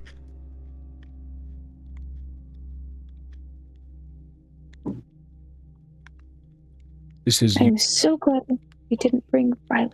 Yeah, this is you just barely managing to realize, oh, that's Auntie Ethel in that crowd. It's that moment.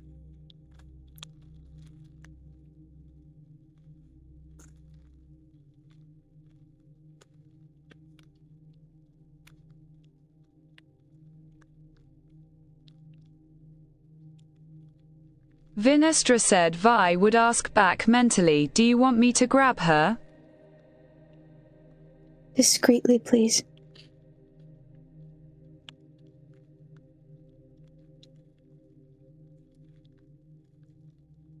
I'm going to roll an insight for her real quick, too, see if she recognizes that she's been noticed.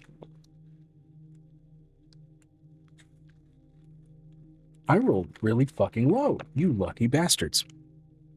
She was about to disappear. She looks over at... She will ask your questions. I will tell you what the war looks like. I can tell you what it smells like and how it feels. And I can tell you why it is here. And I can tell you where it came from. And I can tell you more than you want to know.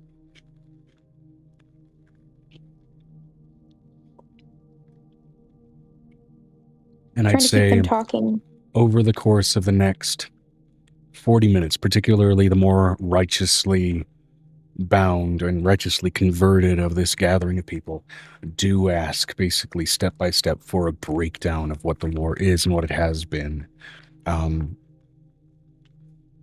as it's kind of broken out, and what it's starting to look like, what the movement of people are starting to look like, what the treatment of commoners is, what the slave trade is looking like.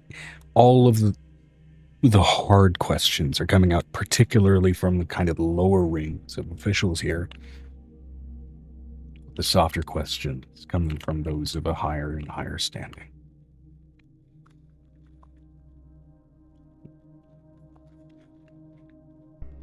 And you steadily answer them. Venestra said Vi moving with the kids to guide them off would sneak off to go grab the hag, becoming invisible and sneaking to grab the hag. Roll me a stealth check with advantage since you've turned invisible.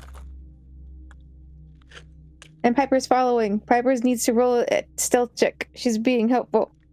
Yes. Stealth for Piper. Hold on. I have to pull up Roll20 because I left it somewhere. Stealthy Piper. Left my dice somewhere. She's like, I'm just gonna go and do this thing over here. Nobody needs to pay attention to me. Yeah, if this thing will fucking load. And Angel is going to look at the uppermost ring of the most wealthy people.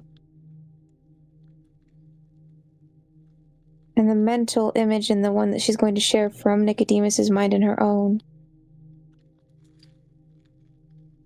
Okay, we'll see how this stealth goes. Are we still level 26 or 25? Which one are we? 25. 25. Okay, hold on. Ah! She looks over at These people. That's the only bitch of it in getting Foundry running right now, which is I have a module in there to hand program the fucking epic level shit. And it's kind of working. It's just being a pain in the ass, especially since answer Foundry is has updated twice since then. It's 11. I'm gonna give her advantage. Give her the luck. Vinestra said 45. All right. Vinestra is a Let me try rolling massive again. being. So it's a hell of a thing when you double take and wonder where the fuck she went. Hey, it's the quiet ones you have to worry about. She is Yeah. very. This massive It's dragon like lady me. has dissipated onto the ether. No, I don't have that. Get that. What are? No, I don't want that. Thank you. Okay. Roll. She's also wearing heavy armor too that is very quiet. I'm still 11 because the other roll was an 8. So Piper's just running into shit because she's still wearing the glasses because she's too focused and just like, I'm not taking them off. It's the principal. I have to remake them. I don't want to remake them. Okay, so Piper, you following after. Fortunately, not really managing to obscure yourself.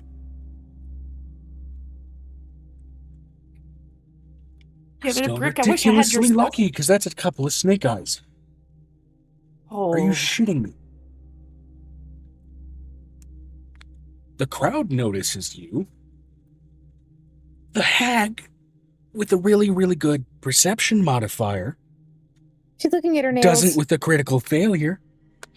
She's looking at her nails, Joe. She's got to look at them nails. She is looking at her forward. nails, which Piper, you being an archfey, do notice that she's inspecting her nails as her fingers are extending far past what would be considered an mortal normalcy. Mm.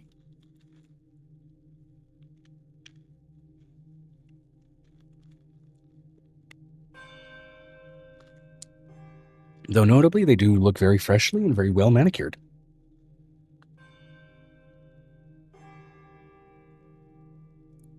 You're just going to look over With at some these nice people. gel polish. She's going to explain the chair. She's going to pull out the mock-up of the chair and what it actually was, because they found more than one at this point. Yeah. Her and Griffin. She's going to explain what happened and how it works.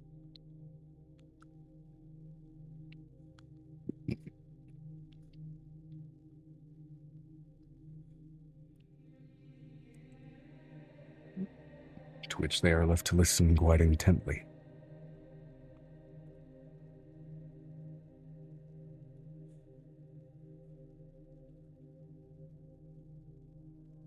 I have a question. Is there anything you want to know about the slave trade that y'all don't know? Considering that she hasn't talked about the Layborn yet.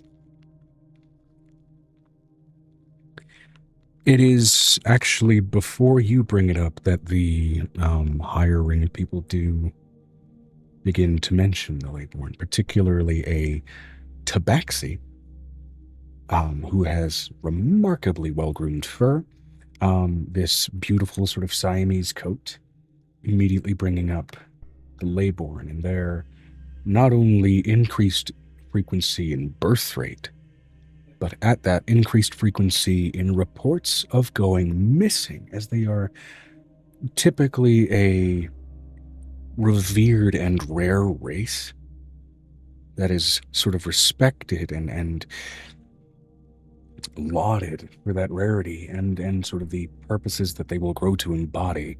So these two things happening in conjunction with each other is of notable concern, and this, actually, as she mentions, I would not be shocked if they were perhaps related to one another. The increased birth rate and disappearance rate at that. Explain.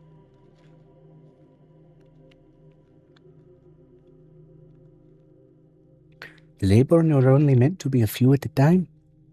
Single digits. Within a generation. And at that, because of how few. I know why they're appearing from my body form, but I can't explain, and I can't explain why they're appearing here, considering what. That because of you, if one goes missing or is hunted. A great many people know, but the increased amount of them means it's far harder to track, far harder to keep aware of when they go missing. And that is dangerous.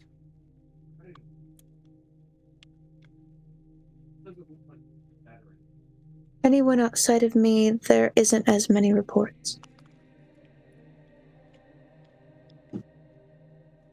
My body there is are a naturally great many. producing them. There are a great many, and not just from you. Did you not know? No. By the calculation of decades, at any given time, there should ever be, at most, 9 in a generation, never more than 9. Always some variation on 3 as they live on 3s. But How these do you know, reports, Angel? Tears Angel openly just start to float on her face. these reports suggest that in the last few decades, the last 50 years, there have been more than 700 lay-born births. And the amount of them that have been suggested to go missing or dying prematurely and causing unstable lay nexuses. Did you not know?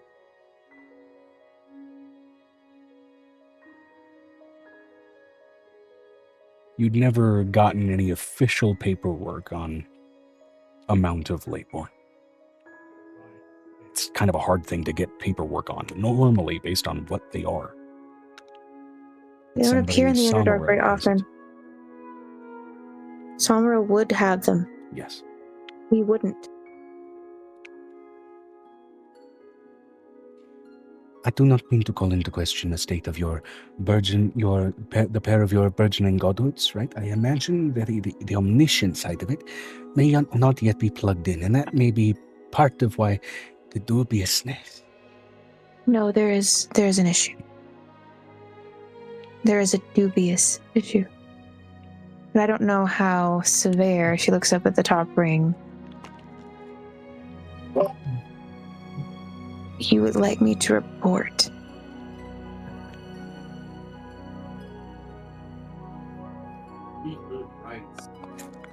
For the sake of our own updates and my own bookkeeping, I would ask you, since you've asked us to ask questions, how many lay-born have you rescued?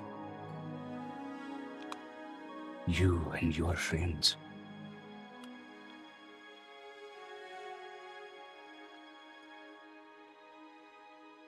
$30. 30. Forgive me if I'm wrong. Isn't an elbow the back? How many did you have to resurrect? There's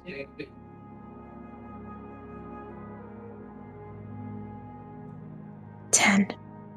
Of those 30? Or 10 all on their own? 10 on their own. So that makes for 40.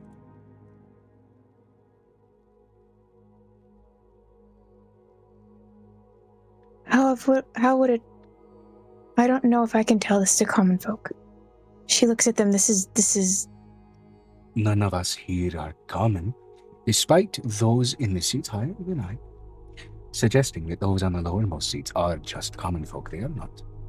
They are the voice of the common, but they are not common. He's going to put an image of the man up that was in the middle of that sea.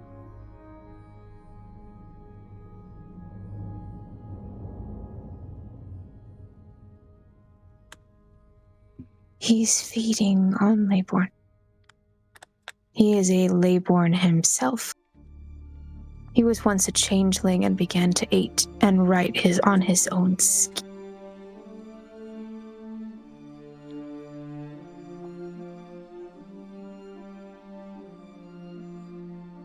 I found him because I found his book.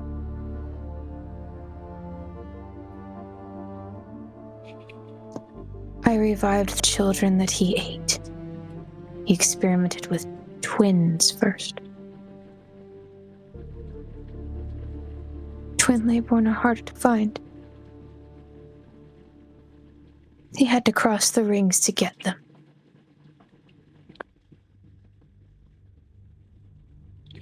Well, I hate to leverage my station.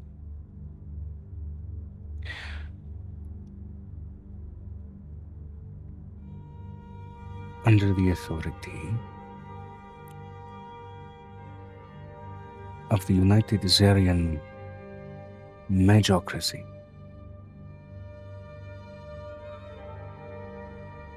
I would demand the banners of 𝕲𝖊𝖓𝖓 fly to stem this war.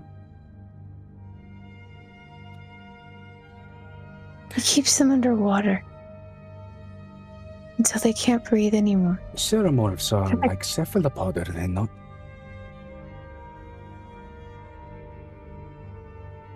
The How? reason you're protected, I think, is because Adam was born. I would stem to wonder if perhaps part of the reason they might keep hidden is such a great abundance of magical minds to feed upon.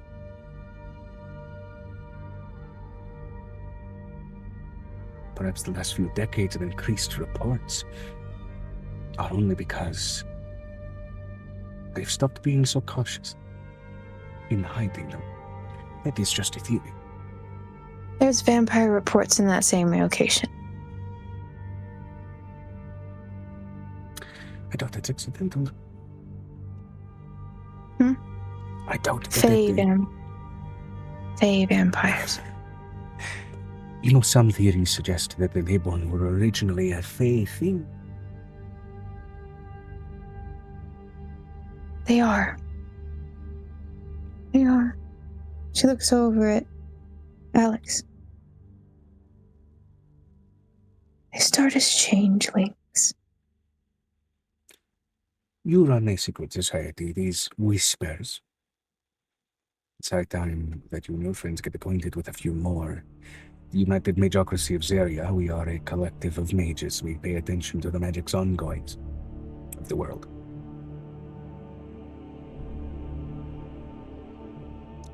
There have been an increase in mess. She pulls out Trent first. Things that she kept hidden.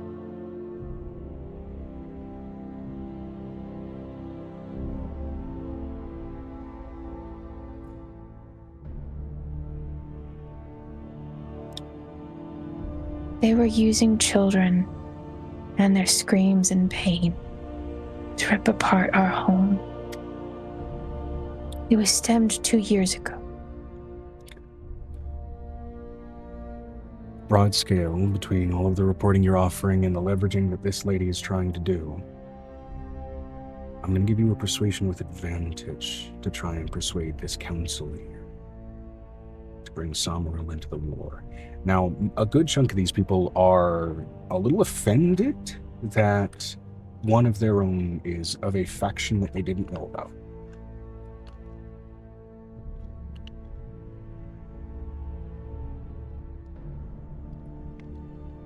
She's going to look for the one faction that she knows is there that's not showing itself, which is whatever is left of the Sunrise Rebellion in 𝕲𝖊𝖓𝖓, because that's the one place that Griffin hasn't been able to get a hold of. There is a careful look that you recognize from most all of those veterans, mostly along the sort of two bottom rings of this audience grouping, amounting to about 60 people. And these are old, look to be formerly grizzled soldiers, and in some cases, people that appear to be their children, but still bear that same hardened look in their eyes. They, across the entire How many of you know the story of the Gray Thief?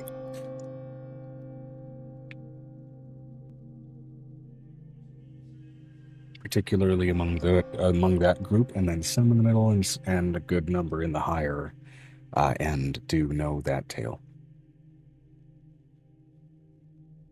Though, based on just pure ratio of the mass of this crowd, it's not a commonly known bit of knowledge. Does anybody know what he took this world from? Of those that know of his tale, they also know that answer. They are teamed with the 𝕲𝖓𝖓𝖊𝖓. To that end, particularly among this group of people, 𝕲𝖓𝖓, given what you're trying to do and whose power you have transformed to do it, 5 among this crowd, a smaller crowd of people who recognize that tale, have an almost resonance about them that almost pulls toward you.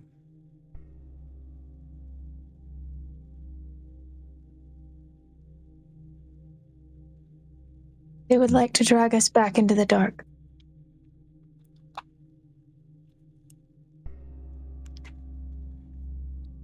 They plan to lead us into the void or into the Shadowfell, and I know not which. I know that the war that we're fighting is demonic. It lives in the Shadowfell, and it lives in the void.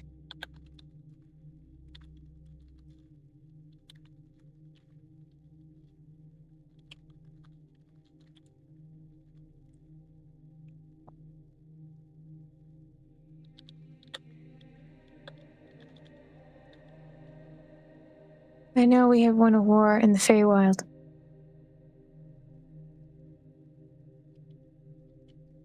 Angel's getting more and more stressed because they're finally kind of seeing everything that she's had a hand in.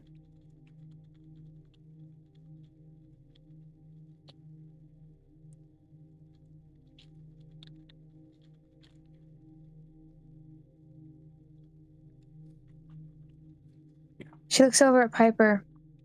Piper? I thought we went to go sneaky sneak. What happened with that? Did they succeed in the sneaky sneak? Did they get the lady?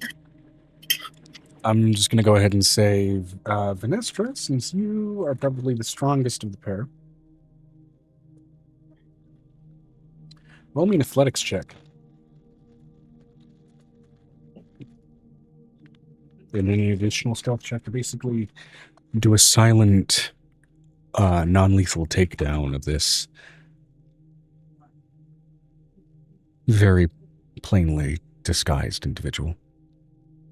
Yes, but she's not just plainly disguised. She would be where all of the children have been going through.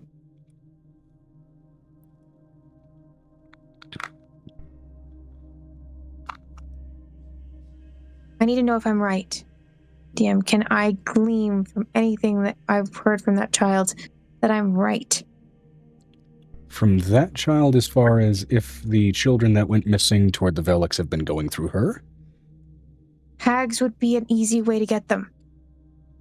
In the case of this hag, no. 𝕲𝖓𝖓 said 40 athletics, 46 stealth. There are some rhymes to the tale, but for at least the hag that she said she was bound to, no. Can I sense that? Feeling that in my brain, considering where we're at, considering there's one hag, there's got to be more than one. There can't be just one in one room. Roll me a vibe check, as that's kind of the read the room roll. In Ministry, you managed to extract this lady easily enough. Natural 20 for that one, Joe. Yeah, it was a natural 20. Any additional hags in this room? Not among the council folk, not among the people in council here, but there appears to be, particularly among the surrounding guards and bowmen and mages, one of the mages that is still carefully being trained on your group looks to be this kindly old woman, like this really old moon elf. To be old in a moon elf and visibly old is to be quite old indeed. She seems almost too joyful, almost too relaxed, up in what appears to be almost a theater box of a seat. Theater box. You're a bard. Look about. Sort of recontextualized recognition of your environment. The exterior of this place is a castle. Yes, you teleported straight in here. You didn't get to see what the pathways were to venture to this chamber. This is a private theater. All of the seats. Is it our house?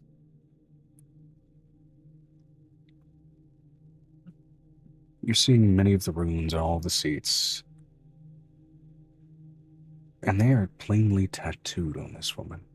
They're sylvan runes. They're calm, and it's pretty in line with what, some royal nobility, sometimes they have marks that denote themselves, what they would be. But it's kind of in that moment that you think to look at it, that I'd say both you and Piper kind of suddenly proc. That's not a name. That's a stamp of ownership.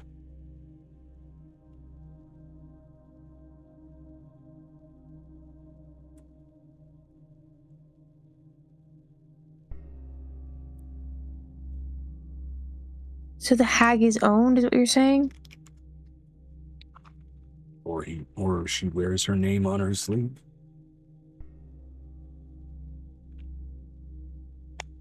Or in this case, on her flesh. Do I recognize the stamp?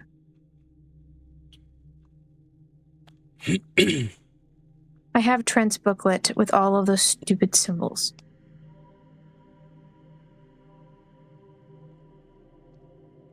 Thinking back on those symbols, I want you to go ahead and give me...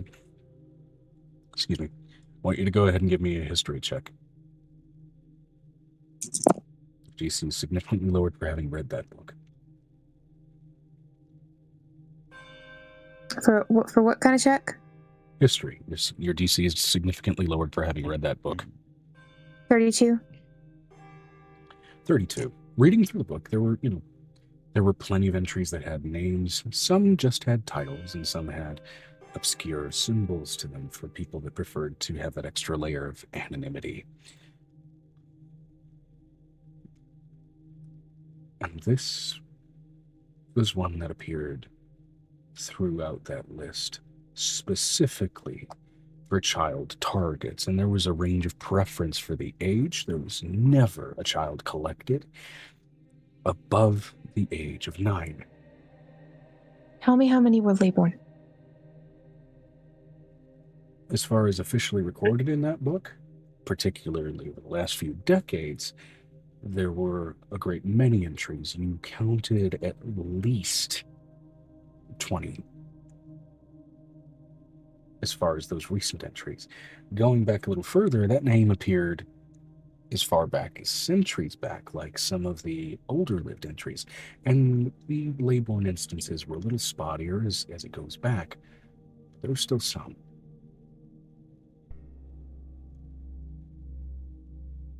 But as the Leybourne entries thinned out, the Changeling entries expanded.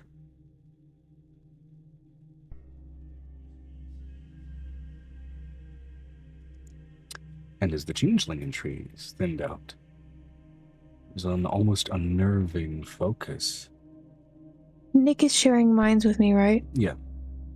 As the Does Nick Changeling disappear entries to get thinned handle out, it? there's an unnerving focus on specifically water genasi.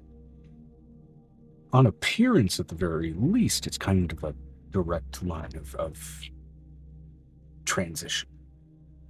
I'm gonna reach out to the mage in the room. Mentally. Can I do that? The one who basically sent out that thunderous blast from the thaumaturgy crystal to settle everybody? No, the one that's talking to me now, the one that's the head of the leader of that old group. Oh, the tabaxi. Yeah, absolutely. She's gonna hand him that information and that visual. All right. As she takes it in, She's continuing to talk to you, continuing to just regale you with histories, but you catch that mental acknowledgement, and almost immediate as it is, as she, just continuing the conversation, touches the back of the wall and casts Dimension Door before appearing up in that theater box and casts Stasis. And the hag freezes. And she continues speaking, continuing to have the conversation, not at all acknowledging what's happened, so that nobody else in here is the fucking wiser, other than the fact that, oh, she's up there now.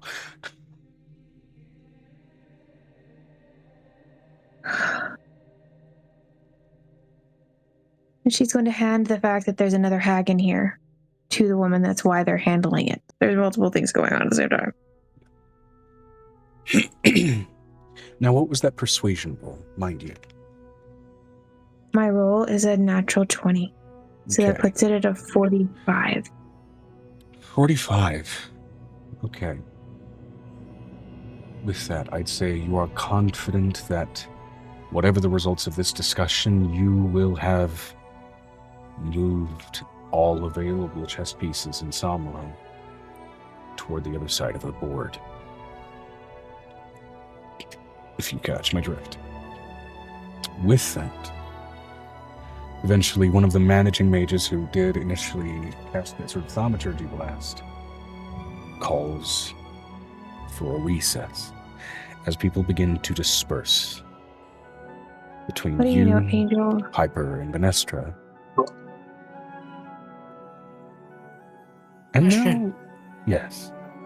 Is there a character within the major group of this whole entire thing being a child? Being what? A problem child, like giving Angel too much disrespect. Mostly. There probably would have. There's probably at least one. There's gonna be one. There's always one, Joe. There were a few. The biggest dick of the group was that lionfish Triton. Oi! Lionfish head! What? Not you, D&D. She's going to pull out her full sunstone rock and, with direct eye contact with the man, lick it. Prolonged eye contact. The sundial piece, by the way. You lick the licked the sundial sundial piece in front of this guy. Yeah, with prolonged eye contact. Roll me an intimidation check. That's the closest thing I can to saying roll me a weird him out check.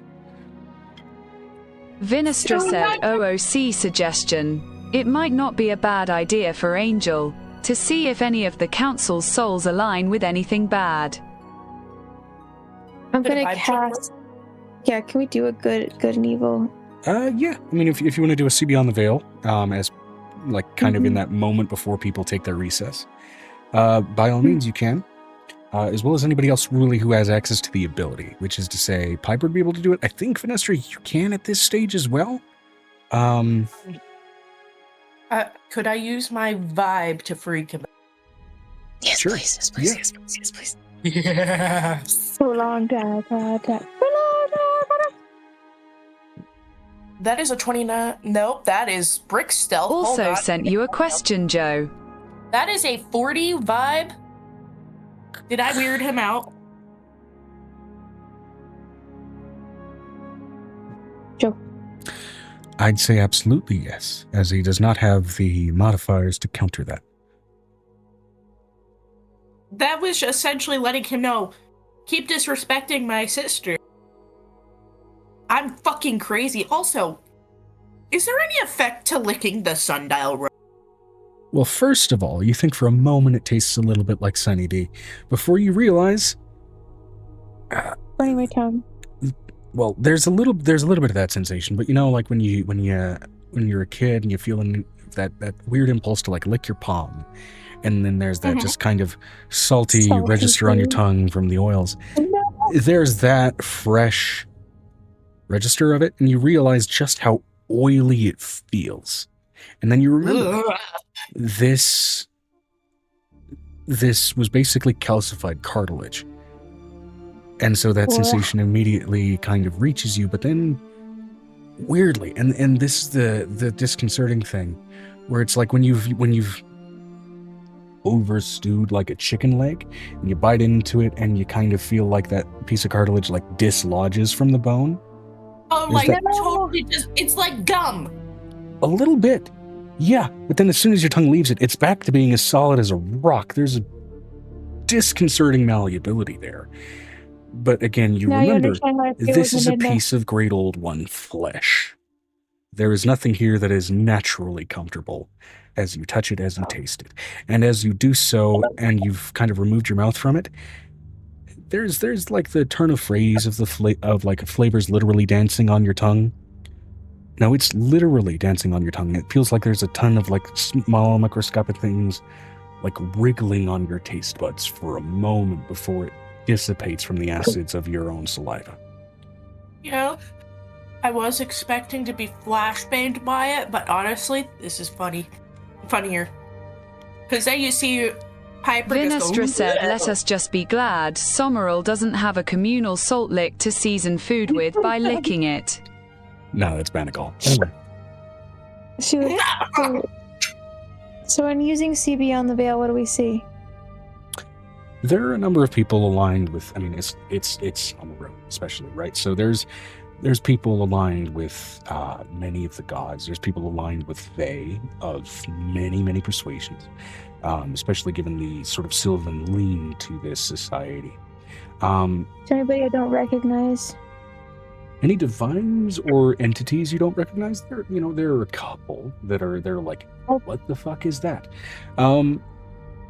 Erythrian-esque is what we're trying to find, maybe possibly. Demonic alignment.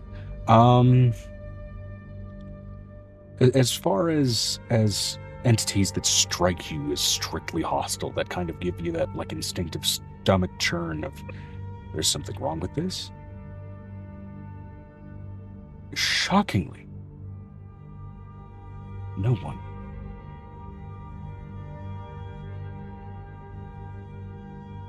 Right, 𝕲𝖊𝖓𝖓's protected. They can't do shit. It's almost like the country was blessed and protected by a goddess of love. When she died. Notably, there were a couple of people that, when you kind of looked through their imagery, there was like this frog-like thing that you saw. But that's about it. Is it the magic toad? Is it like one of those like weird, stupid meme toads? Yeah, it's like photorealistic slappy. Anyway. No, you know what it reminds me of? The frog with the hat on it. I just want to see one guy just worships the frog with the hat. Now, one of them was Futurama's Hypnotoad. No. It has to be a frog with a cowboy hat. Just a tiny baby cowboy hat. I will say there are no frogs yet that have that much potency, but if someone wants to make a grung in a Ascension to God game in Zaria, then we can make that happen. Okay, so she's gonna look over at... She's gonna look up to the mage.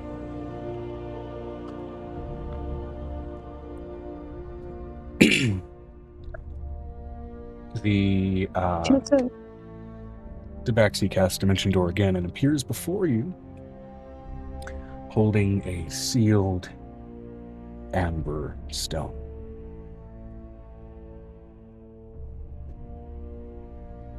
She knows who he is. She knows where to find him. She might know where the rest of them are. Damn, wrong pipe. She might know where the rest of them are. She might.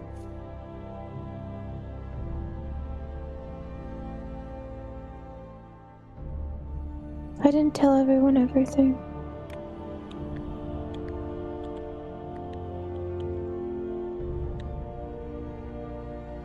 So what happens to this Leonin? Does he look at Piper and just go, wow?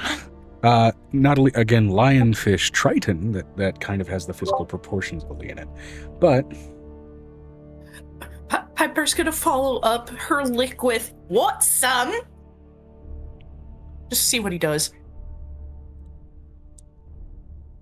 You just with a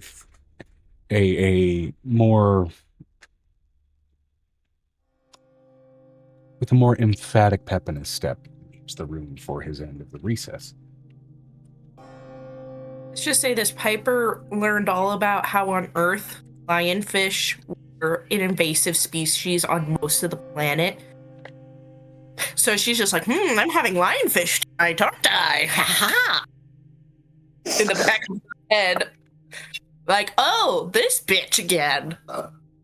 Now humanoid. This'll be interesting. He looks over at this mage. What would you like me to do with her? I have to. It's messy.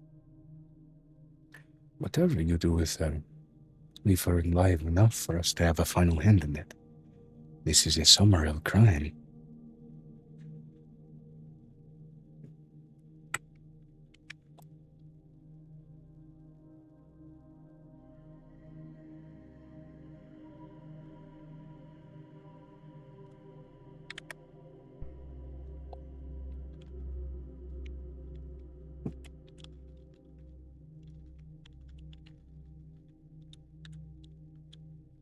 I will try that. I need to know how many people I convinced. This is not just the High Council. I needed to know the High Elf Council. The elves weren't even halfway here. Enough. Those who were not here witnessed it. As she gestures to a number of seeing stones dotted throughout the room that were placed like lighting implements in the theater. I feel insulted. Tired. They had meetings of their own.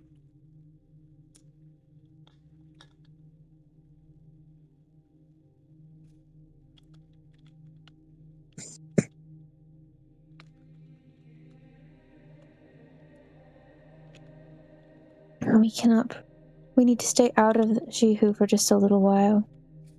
Until a dragon has basically decimated the cities. Forgive me. I am Ethereal Needle of the Grieving Caverns clan and Silent Mage of the Zarian Magocracy. You may call me Needle. Nice to meet you, Needle.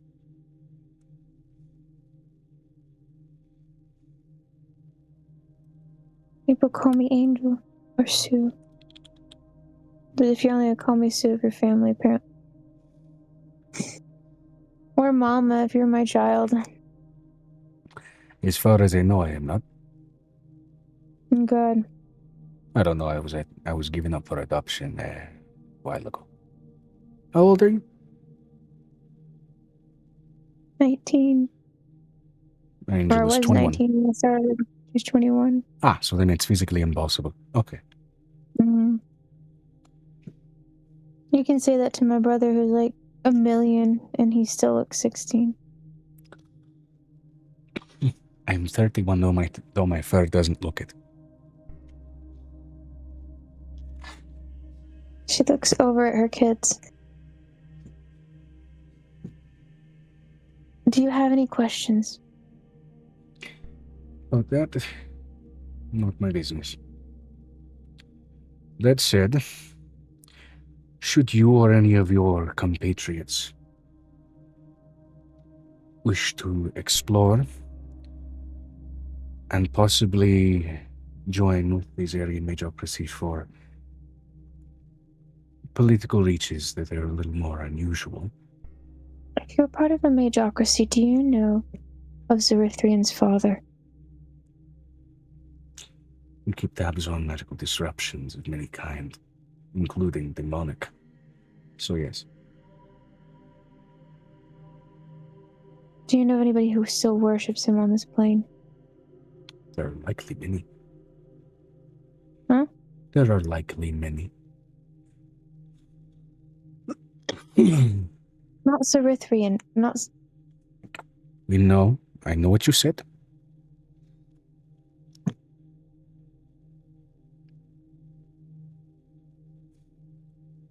We're fighting a war on 3 fronts. Technically 6. I can't necessarily keep track of 9 at the same time, all the time.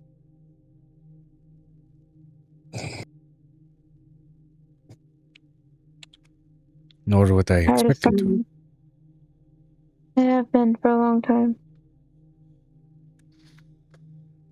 Though I do feel I must ask for the safety of this country that you choose to bring into a war.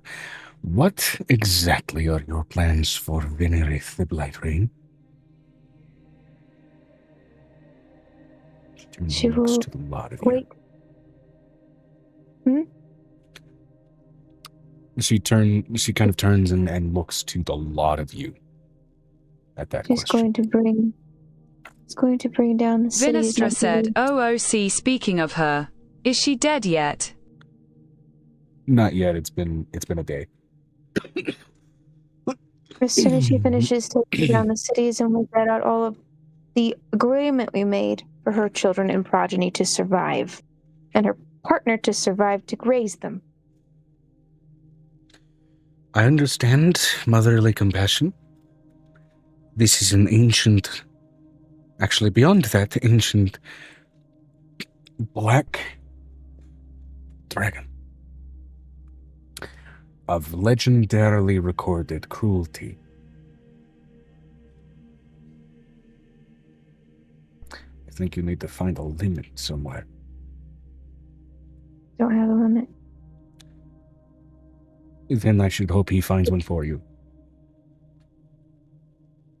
She looks over at Nicodemus. The limit? What's the limit?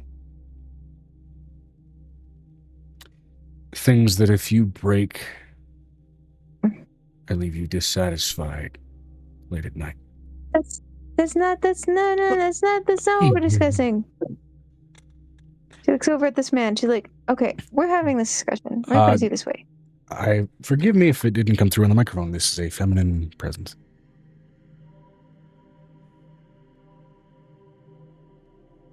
Go ahead. 𝕲𝖊𝖓 said Vi would leap from the top balcony, silently landing behind the person, stating, she'll be looked after. Speaking of magical oddities, in your company you have a diseased mage, which right now is currently elsewhere. Yourself and your partner, a burgeoning god, a burgeoning archfey, and a burgeoning... I'm not going to fully put into words what I suspect you're turning into, as she turns around and addresses the mighty 𝕲𝖊𝖓.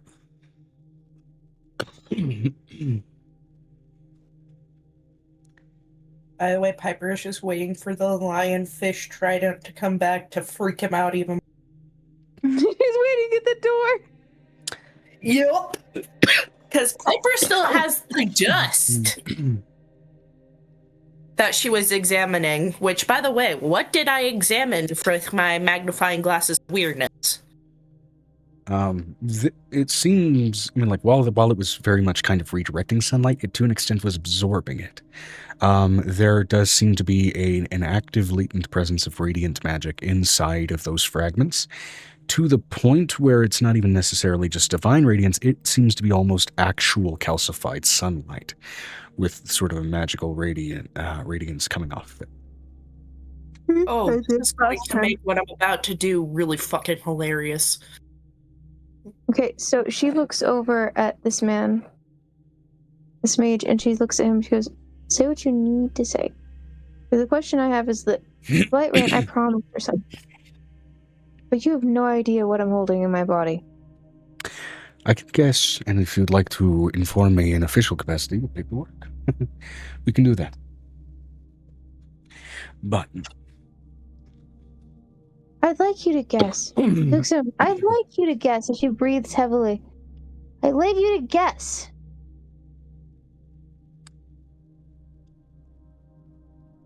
another gateway to allowing more dragons back into our realm. Fuck you. I don't think we know each other well enough for that. How does he know? She looks over at Nicodemus. She can barely breathe at this point. Again, I'll reiterate, she. Sorry that I got a dude voice. I can't help that. She looks over. She looks over at her and she goes like, "How do you know? How do you know?" I'm quite old. Mm.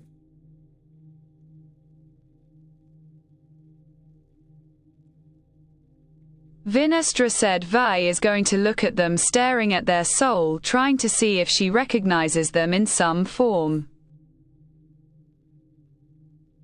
Booty. A coiled, platinum-colored imperial dragon stares back at you.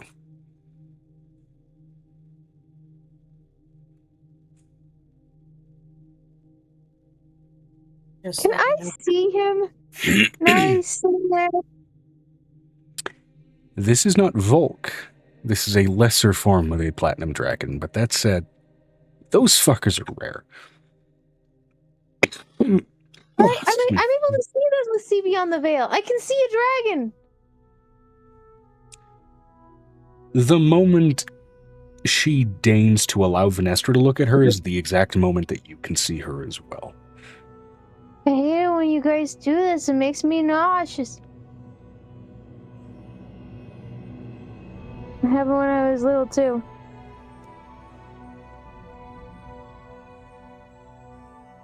As long as you're not the same platinum dragon who gave me the whispering coin, we're fine. No, I'm not that one.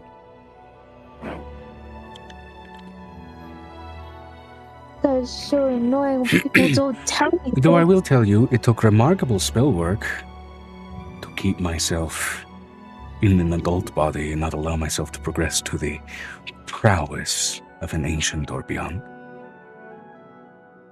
I like the idea of expanding my magical potential through study and not just being what I am. That makes sense. My kin may call me a little bit stupid for imposing limits on myself like that, but they... Well, my great worm children would probably agree with you.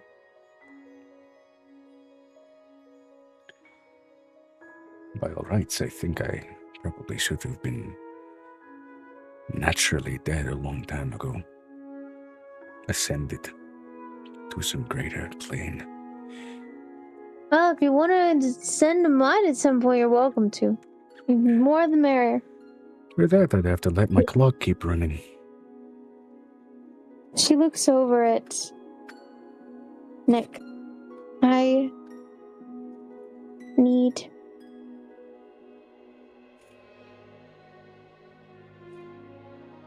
snacks.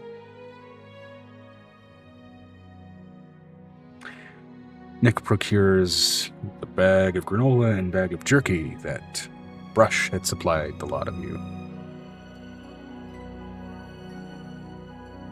I don't want that one. Okay. I want the chocolates. I want the chocolates you bought me that are in the colding bag. Because you're the one that holds the colding bag. Right, let me get out those chocolates. He's a bite of the chocolate. She's like, "Oh my god." To which my also, life is now, so much Venestra, better." you are able to kind of catch a whiff properly of the truffles that Brush had provided you. The sort of chocolate truffles, and you're immediately kind of catching that aroma of liquored syrup.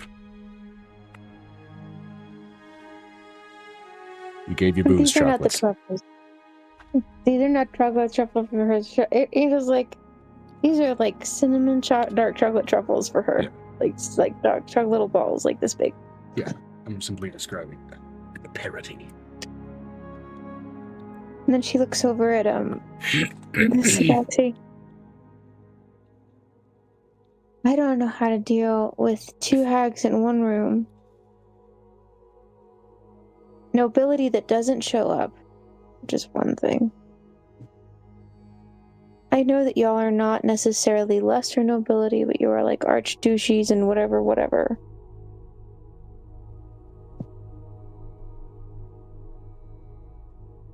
And mayor is a... Oh, shit. Some of the I don't know nobility what not to- showing up is how nobility works. Not in my experience. But I'm a warlord. If I don't show up, I get my head chopped off. So Precisely. Your political sphere involves violent consequences for not engaging in expectations. In this environment, it is within the expectations.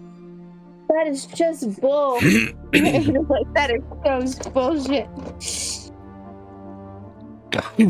Expecting other cultures to kowtow to your expectations is called dictatorship.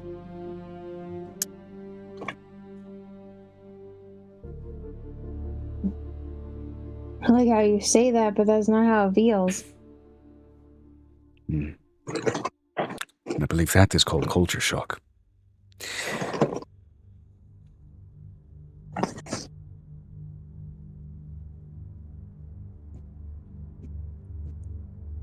Where do you think we should go with this?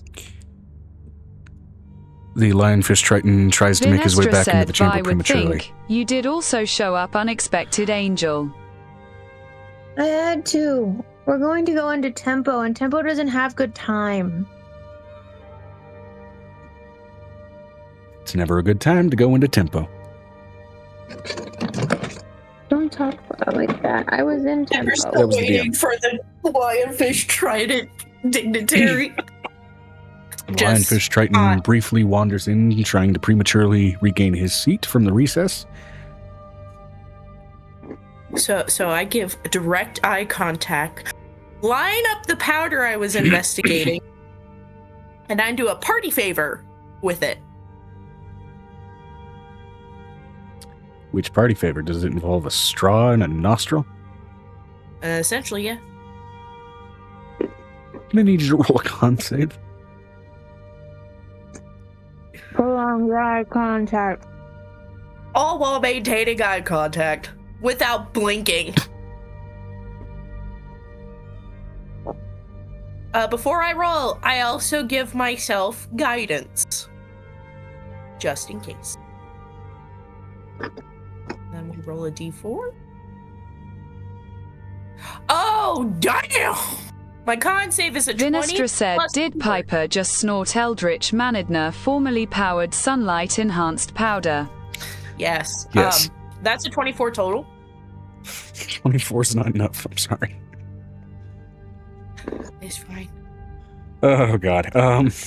It's the principle. You don't be disrespectful to a warlord. So first of all, much like snorting any powder and its intention to get you high, you do arrive somewhere close to that. However, unfortunately, this high is a different level of a different type of enlightenment, let's say. Let me go ahead and see here.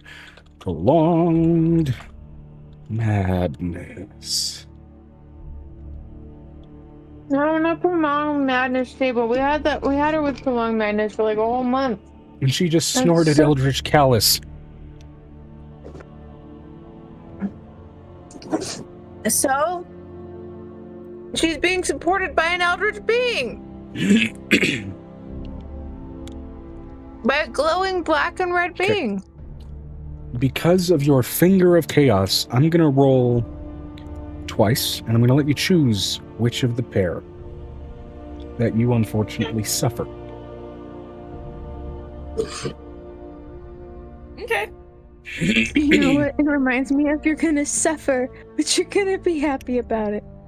I mean, basically, yeah. The Harry Potter line. You're gonna suffer, but you go be happy about it. Now, first of all, you get 2 choices of long-term madness. These are going to happen regardless, and then 2 choices of indefinite madness. These will stick around until you can cure them. And that's with what? Greater restoration? Therapy. I have an uncle who's a therapist. Try me. So for the long-term madness, this will expire after, and I'll roll for duration in a bit. After however many hours I end up rolling for. So first choice, 49 the character becomes attached to a lucky charm, such as a person or an object, and has disadvantage on attack rolls, ability checks, and saving throws while more than 30 feet away from it. Sounds good. That sounds good so far. Or 17, character experiences vivid hallucinations and simply has disadvantage on ability checks. Fuck that, I want a lucky charm. It's my glasses. I'm wearing them. Okay, so you're Velma for... Oh, Jesus Christ. You're Velma Vinestra for the said next she's 100 hours. blind without her glasses.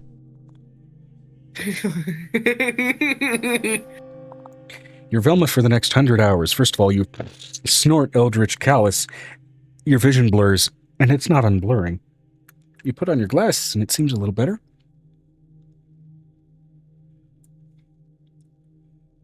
And now for the indefinite madness. You get two choices here.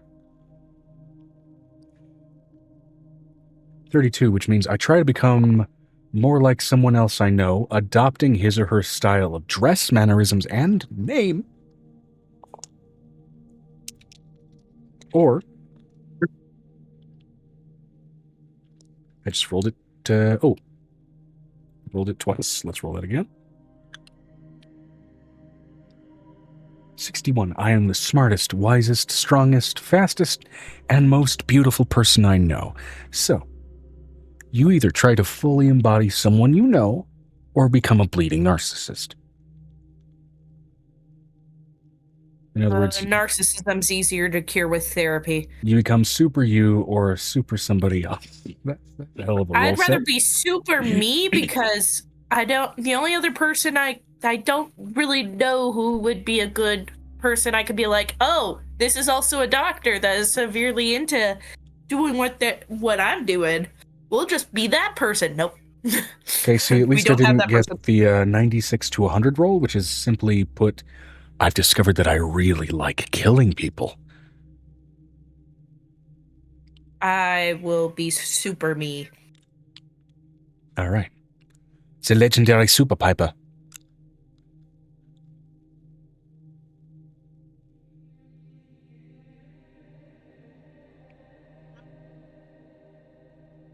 How did the Trident feel about that? Do I scare them out of the chambers fully? As you break kind of unconsciously into manic laughter, yeah, he's out.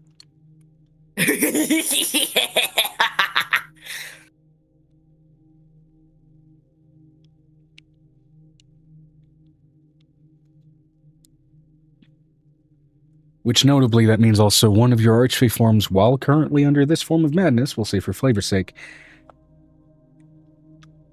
You ever watch Dragon Ball GT? No. No. Okay. Well, for the sake of that analogy, even so, I will say basically you get a little bit of like Super 17 syndrome, which means basically just exaggerated features of your already existing self. Vinestra said, oh no. Is that what Vinestra actually says, like the character? Not ick.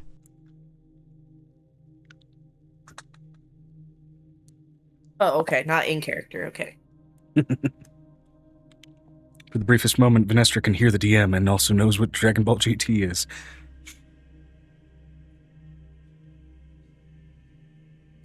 All right. Oh my god, Piper turned super anime lava lady instead of her regular lava lady. Oh little bit, my yeah. god. So, back to the sane and serious after Piper snorts eldritch cartilage.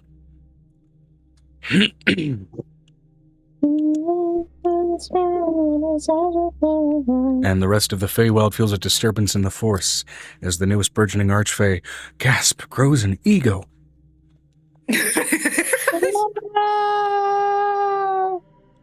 It's fine. Okay, so other than therapy, how can I get rid of the massive the forever supposing thing.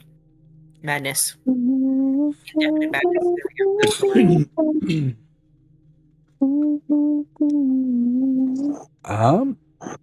Arguably a removed curse. Though I will Please say tell me whoever. you are not self-aware enough to realize that this is a curse unto yourself. No, but my party will. Vinestra said, "What's her dark counterpart's ego like now?" For the sake of dark counterpart and keeping it as a fun rule of opposites, their self-esteem has fucking collapsed. Oh God. No, we need to fix this. Oh no. But Piper's just gonna be like, duh. She's getting a whole entire voice change too, just because I feel like this would be her. Darling. Your mind got bolstered. Your counterpart is crying, curled up on the floor. Oh no. I just want to disappear. I want more of me. God damn. Darling. Oh, And her wait. nails are No. Hold on. long. I think I know how we can I know how we can fae-theme this. Because of your amplified ego and your counterpart's diminished Do I ego, want to know? you're technically absorbing part of your counterpart's psyche, and that's the nature of the curse. Okay. Piper's fingernails are extended like, those really long nails that some women get, those long cat claws. Also, notably, you suddenly gain natural guy liner.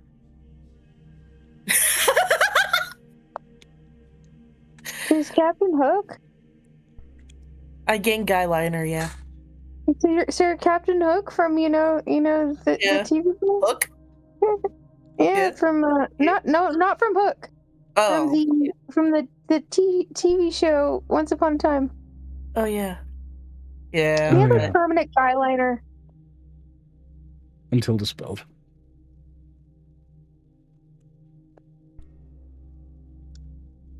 Real quick.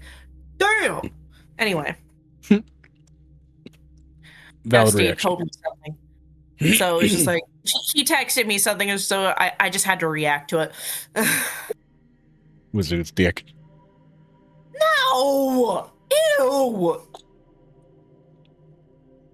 Had to ask. No! Just Ronda Rousey won her fight in 17 seconds. Anyway. Oh, damn. Okay. Anyway, Piper's just Vinestra gonna said, "A hot lady got it." A hot lady swung her dick and hit everybody in the room, and they got knocked out. Piper is just flexing her fingernails and just goes over to Angel. Just goes, "Darling, you stretch too much. Like, you're not like me." Just massaging her shoulders. And I will say there is just a bit of residual, like kind of cocaine nose going on. So there's some gold flecks on a nostril. But does she need to roll an insight to see if Piper's just high or if this is a problem? I was gonna clean my room, And then I got high. But yes, Piper's just massaging her back, her shoulders. But also at the same time, she's like avoiding scratching her with her found long nails. So you're caressing yourself. No, her. Oh. Her shoulders, because she's tense. Yeah. Who are By the way, you? and Why have you done it? Doing that shit. So, would Angel have to roll insight to see if this is a normal high or Up to Angel if she wants to, honestly, or if she's just thinking this is just Piper being Piper. you? Angel Whoa! put a post in her mouth. Oh my God! Nobody's coming through. What the f is happening? Oh Hold on. Angel's gonna put a Ronda status. Rousey beat the fuck out of the Discord connection. Oh God. Hey Joe. The mute button on my computer got hit. That's the issue. She's gonna put the status, she's gonna put the status healing potion in Piper's mouth.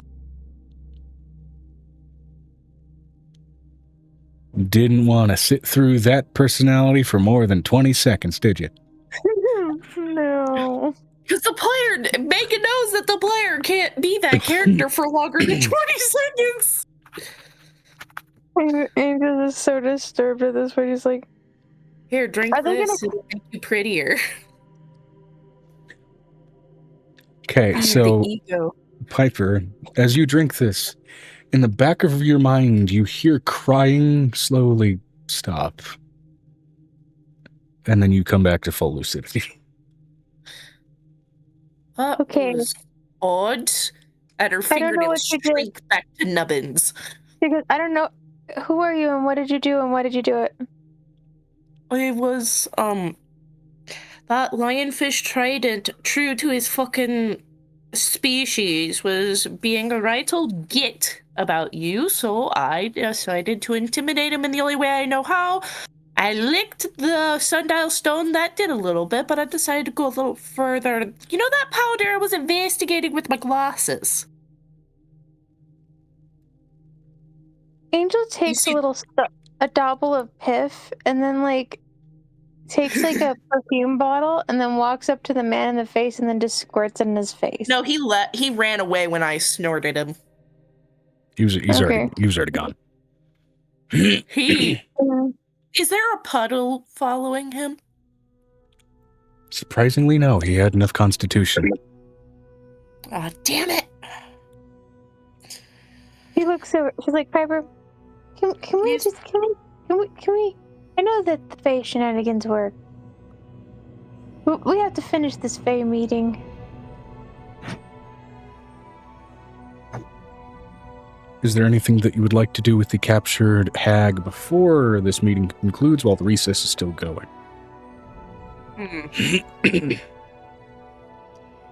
Piper wipes the little bit of dust still on her nose. So do we make her do it? Which is to say, technically you have two. How do you torture? One of which that is bound to one of your adoptees, the other of which may have eaten some of your adoptees.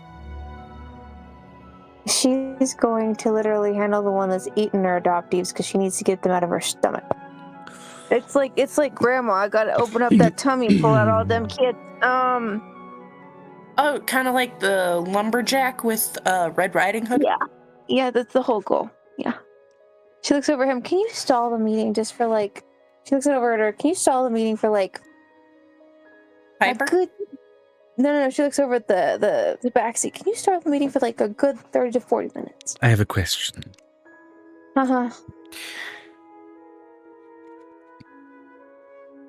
Is it your official wish that the one inside of this stone of amber remain alive? No, but I would need all of the killed children out of her stomach first. Well, then first of all,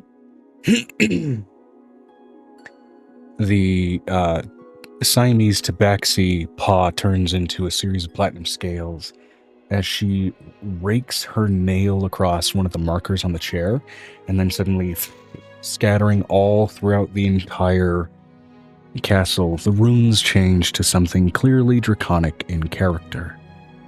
Oh, Which that's nice. simply says, Needle, this place is mine now, I claim it. Okay, good. It's a nice mud hut, and it's got a theater. Do you like mud?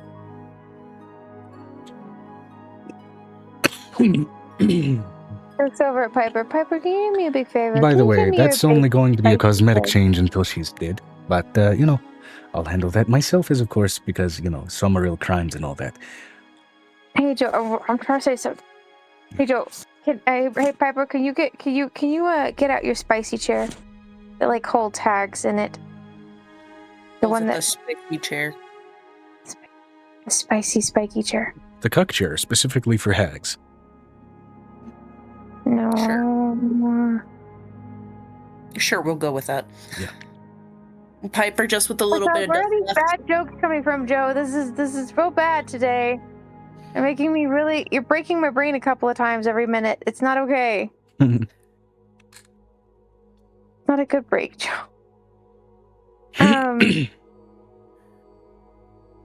She's gonna tie this woman to this chair. I think that's okay. All right. Nicodemus, can you do me a big favor? Yeah. Can you tell me how you handle finding? Because usually they have to consume souls in order to survive. It's like a hag thing. Mm. So, can you see the motes?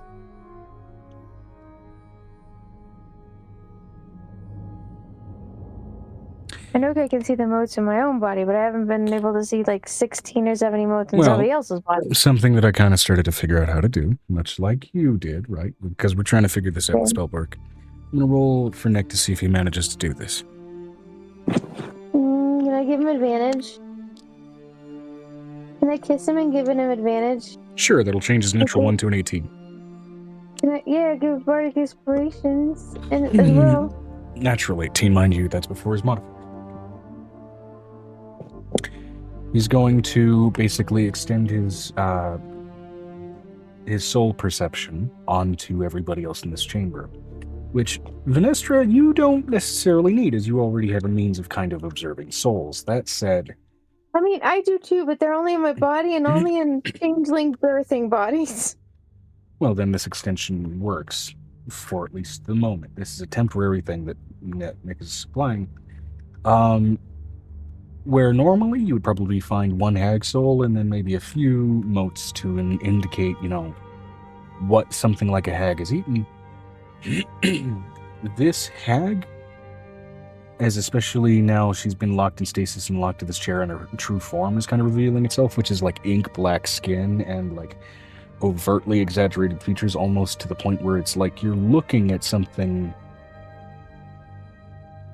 that like more so crawled out of a black pool at the bottom of a forgotten cave.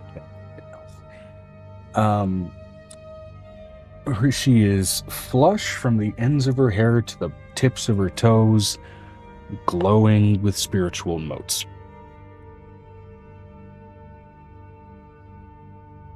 There is no gap in there to see any definition other than glowing with soul life.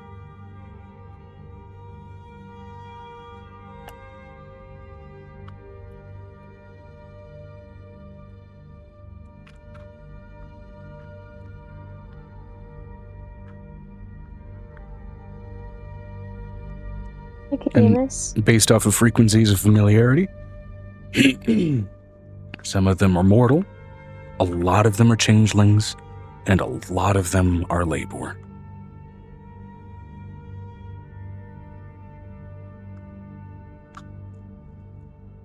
All of which are technically mortal. I mean, like, normal variety of mortal, but I digress. Can I absorb the souls into my body and heal them by kind of halfway not birthing them out of my hoo-ha, but like regenerating them?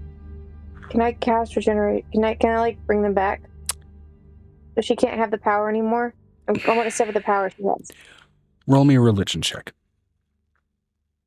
Yeah. And that's going to be to answer your question for what you would be able to do here. Natural 20. Natural 20. Okay. For some of the more recent ones, which I would say would probably be, 5 changelings and maybe 2 𝕲𝖓𝖓, you could regenerate them and grant them new life. The rest, you could essentially push them to your heaven. As far as whether they get reincarnated or resurrected from that place, that's another story. But as far as strictly pulling into yourself for like a more soon resurrection, it's only that amount. Over, Nick. I need you to keep her soul in her body so I can do the other part. Can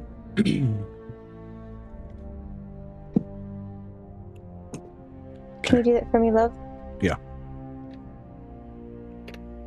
She's going to pull all the souls that she can into her heaven and then keep the other ones and revive them. I want you to go ahead and roll me a charisma saving throw, if you would.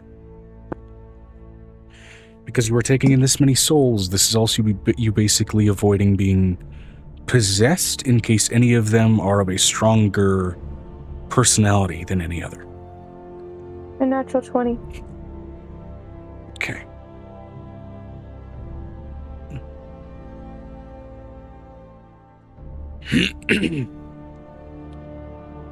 All right. Pulling as you go, you manage to take in each and every soul, until all that is left behind is the fragment of a spiritual being that is this hag, kind of resting in this chair. And now what actually rest and reside within you that have not transitioned essentially into your necklace are 6 other motes, 4 changeling souls and 2 layborn. To whatever form they may yet take. And notably, you realize with no small amount of horror and certainly no small amount of rage that the reason you were able to take in these 6 They're children. is because they were infants. She's gonna relay this to the tabaxi. Even the tabaxi looks pissed at that. I have a question. Are the 2 twins? Layborn, yes. By definition of what they are, yes.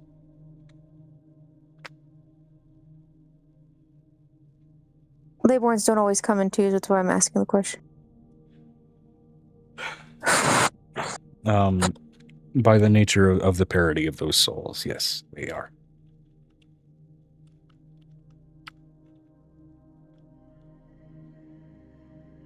I'm going to resurrect them after she's dead, but only after she's dead. Hey, it's my cutoff time. I get you. Okay. Goodbye, Yeah. crazy person who snorted cartilage. Don't ask. Dusty gave me a weird look. Sometimes you All gotta right, be good goofy. Good night. Alright. Hey. He's not Vinestra coming. said Piper is crashing after the snorting. I will say this: that lion trident guy better not come back.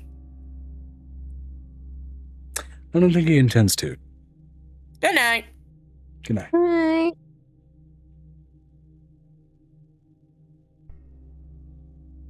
She relays the same thing to Vinestra. We need to get rid of both of them. I need you to handle the hag that's attached to my daughter. I'm going to handle this one. Now again, not all hags by nature are necessarily evil things. This one was. Both of them were.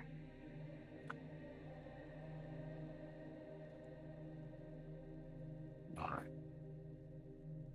Angel takes out the butter knife and slowly begins to take off her nails one at a time while she's awake.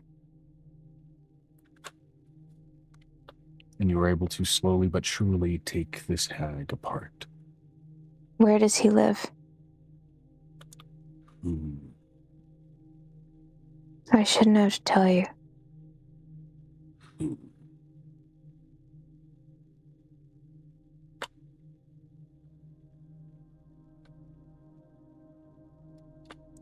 She's going to shift her faces into that man's for a hot minute, using polymorph. Into Ashley Torn? No. Into the man who eats Layborn. Oh, yeah. Vinestra said the first slaver. Yes.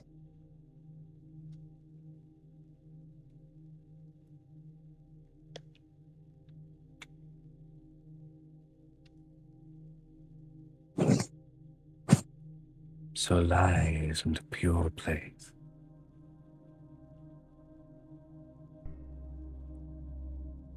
Even the world of spirits has its shadowed edges.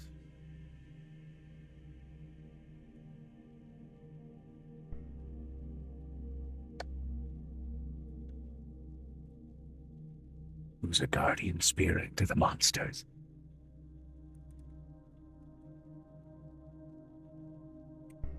Gonna take another nail, tell me.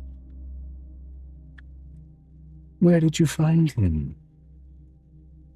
First, In the Shadowfell. which lake?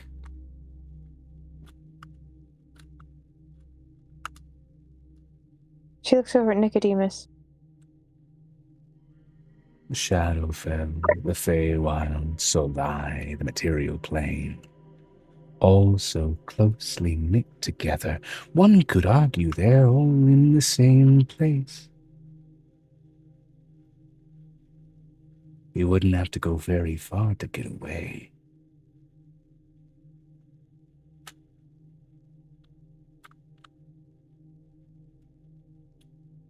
She's gonna take out a masher. You lost him and all he did was move 2 inches to the left.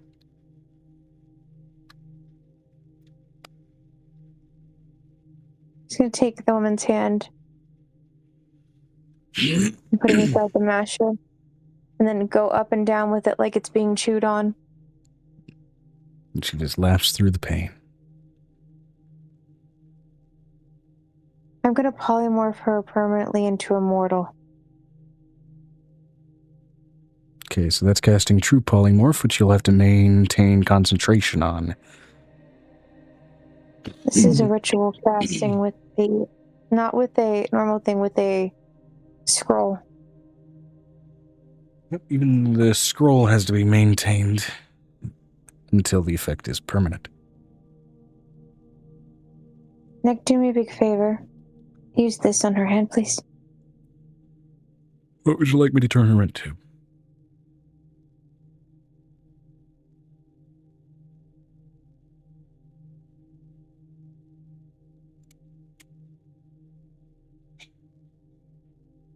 Not you.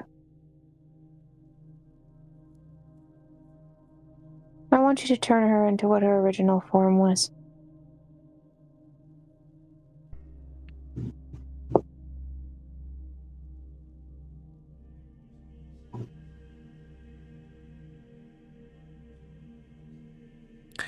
I want her to feel as powerless as they are. And now for still part of the uncomfortable truth of what some hags are before they are made into hags. As a guest true polymorph, what's left inside of clothes that far outsize her is a little girl with dark black hair.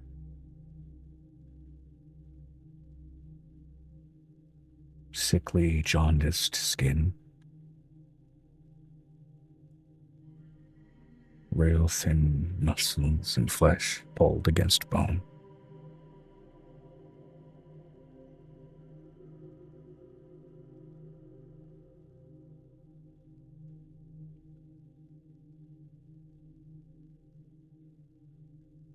And with that, he asks the mage to go ahead and once again seal her in amber so that he doesn't have to be distracted while that spell settles itself into permanence.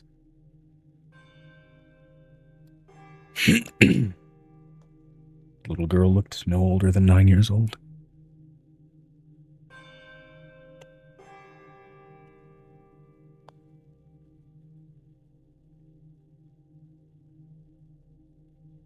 She punches the wall.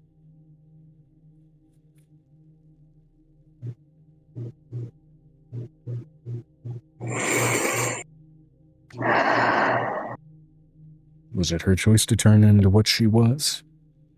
Sometimes yes with those, sometimes no. What they do afterward is following an instinct of what they now are. Some hags manage to maintain some level of sanity, some level of intention and deliberate choice in their actions, some shred of morality, some maybe in some effort to save their mind, if not their soul, dive fully into every black-hearted impulse that the new body demands. She's gonna write 𝕲𝖙𝖙𝖊𝖓𝖊𝖊𝖘 name on it.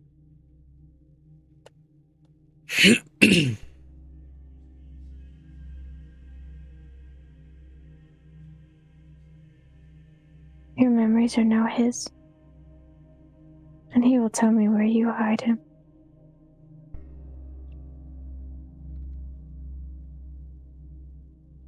for he will not lose the sun.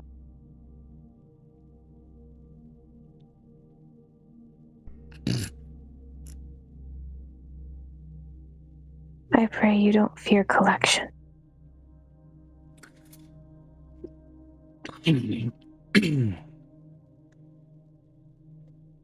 That's what she writes on the check. Holds no desire to claim it, as her situation, let alone circumstance, is not unique.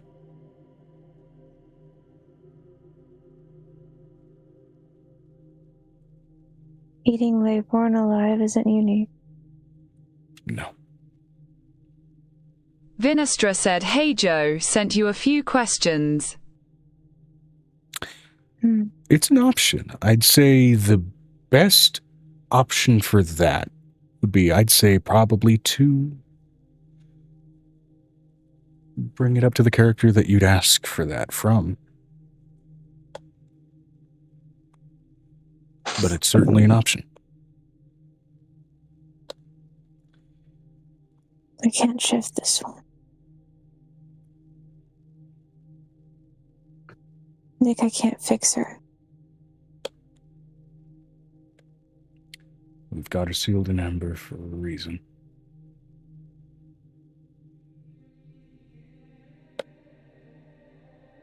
Now let's deal Angel, with the other one, 'cause once you're that's done probably a little more doing straightforward. whatever you're doing, give her to me.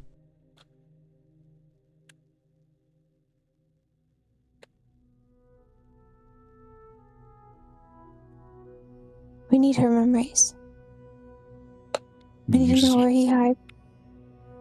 You just gave those to 𝕲𝖊𝖓𝖓𝖊𝖓, so we have those memories.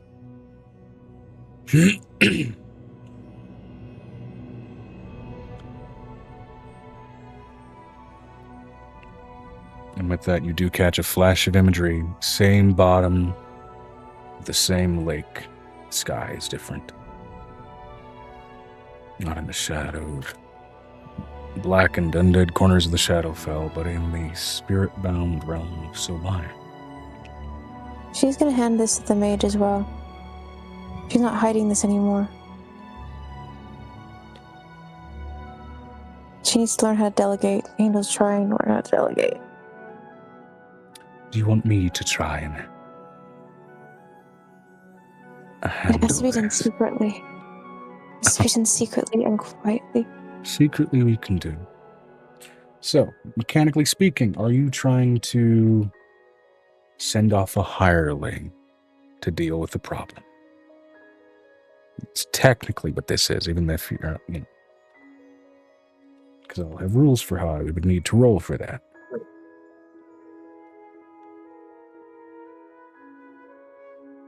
I would say yes. Okay. For the specific one, because 𝕲𝖊𝖓 is treacherous and it's a time warp thing, and we don't have time. I don't have time to send off Nicodemus and lose Nicodemus for a while. Okay. She has companions that she likes to bring along for this kind of shit, so.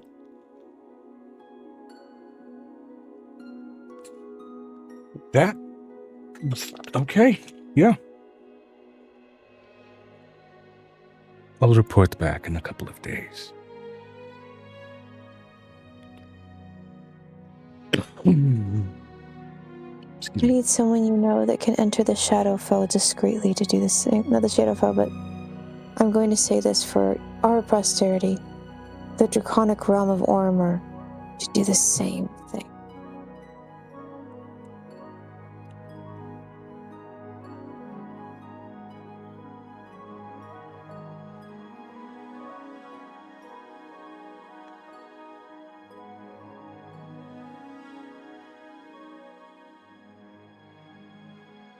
She looks over at Guys, I think Nicodemus. I'm gonna go to bed. Good night. We're trying to figure out, there's like a couple of things we figure out. We gotta go to Tempo next week. That's why I'm trying to get ready for us to go to Tempo and be just focused on Tempo. I'm trying to get all this shit Awesome, done. can't wait. So tired of the politics. We have to handle the politics because if we go to war and then we go into time I know. warps, we'll lose the war. Alright, good night. Good night. Rest well, man.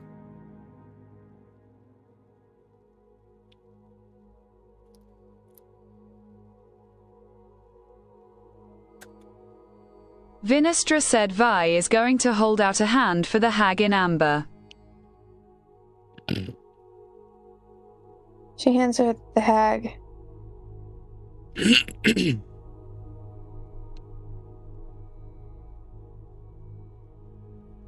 All right. Now, given what you are trying to do, I will say this for narratively kind of what changes. Venestra, what color does that amber stone turn when you do what you do?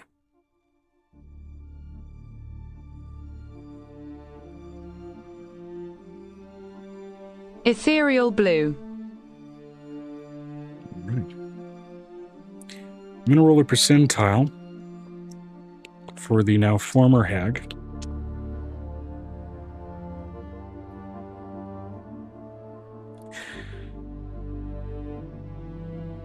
Okay.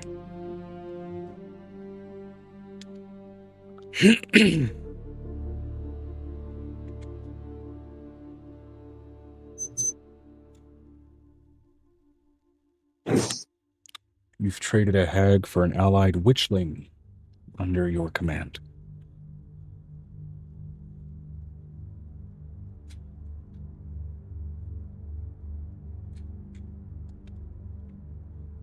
Given your own family history, it's a fairly familiar discipline.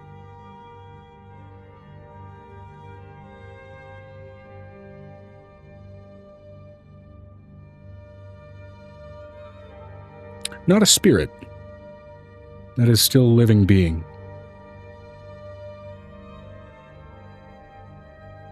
It'll be clear once she gets powerful enough, it may follow the druid rules insofar as aging.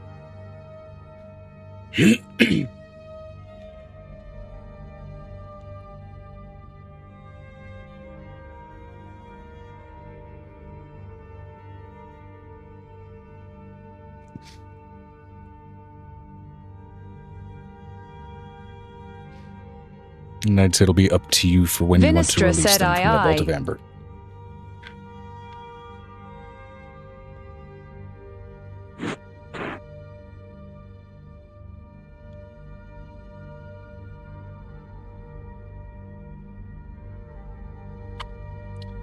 All right. Now, finally, there's one more currently grappled in very, very spiteful sea hag, currently still wearing the visage of just a high elf right now.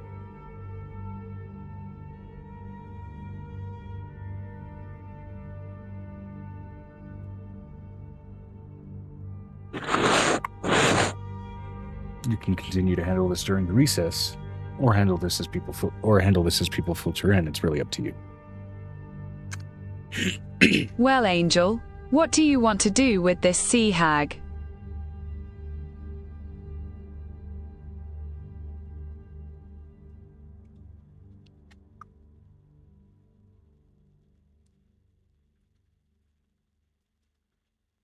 She's gonna call out her child first. Reach into her necklace and call her out.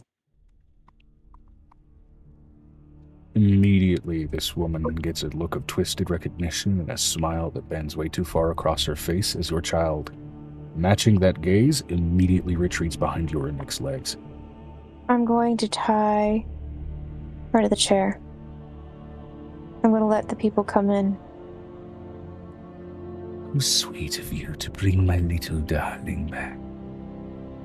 I wait until they filter in before I bring her out, though. And people do steadily filter in, now looking with confusion as to why one of their members of high status is currently tied to a chair, also why the runework throughout the chamber has been changed.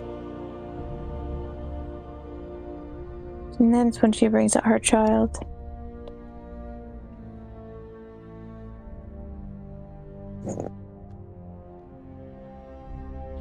A good chunk of those within the chamber do have looks of understanding and recognition, especially as the disguise on the sea hag dissipates, as after all, at this point, what's the point? She knows what's going to happen next. You and your friends have a reputation, especially with her kind.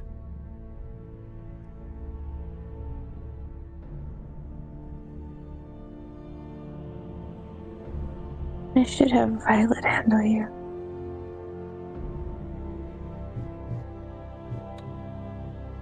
Good little vine.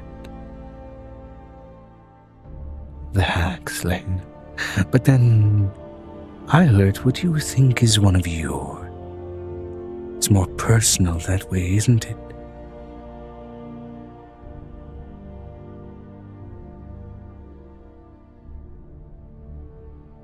Nick, I want you to have our daughter. Maybe you should let Violet handle it. Looks over at Nick. After all, it's not your responsibility. She puts both hands on her daughter's face. Tell me what you want me to do. This girl is fighting as hard as she can not to look in the direction of that hag. Look at mommy. Look at mommy. What do you The want mommy to moment do? you say that, almost as if by unconscious instinct, you can feel her head trying to look in the direction of the hag, while her eyes are still locked on you. She's gonna say it in undercommon.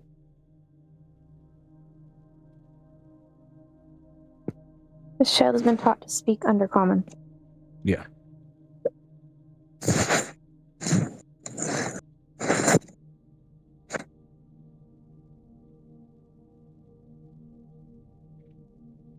Do you cast calm emotions? Tell mommy what you want mommy to do. To this mean lady that hurt you. Never want to see her again. How many little kids did she hurt? A lot of them.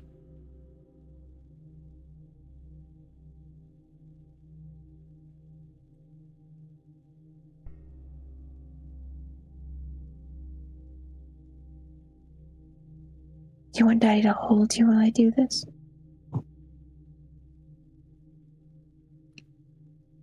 She nods.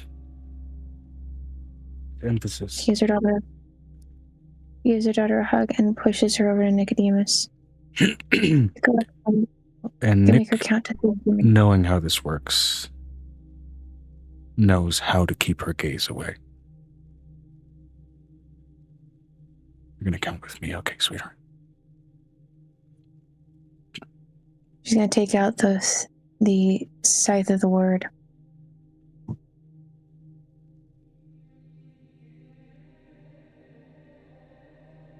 She's going to bring it down on this woman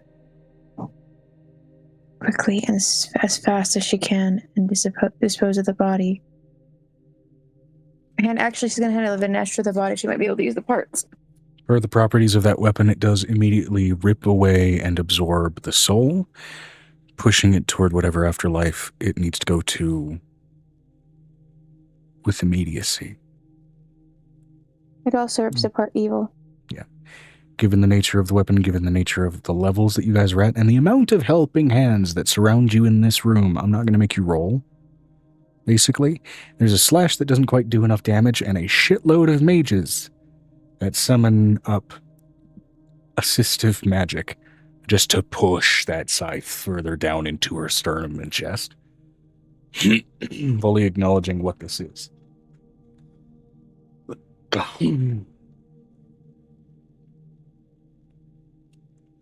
Vinestra said if needed Vi would swing her sword too. Yeah. Eventually this body is essentially vivisected from shoulder to hip before it kind of splits apart, falling from side to side. You visibly see, without need of any assisted magic, see the essence of this hag spirit essentially get shredded to pieces, and the woman underneath it that had long since transitioned into it, adrift, free of direction and motivation, and just tired and as can be, gets pulled into the scythe and toward whatever afterlife would have sought to claim her prior to that change.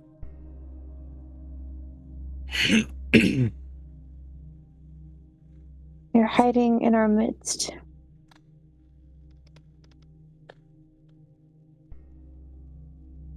Those of chaos will come for this world. That's what she says very slowly and delicately. I will not abide anymore. She looks at the seeing stones and the queen with the most not demeaning glare, but the most pointed glare she's given the entire day. Lightly.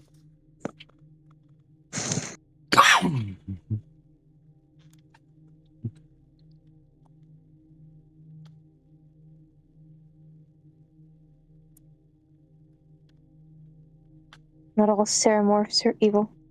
I would like everybody to take that thought process into account.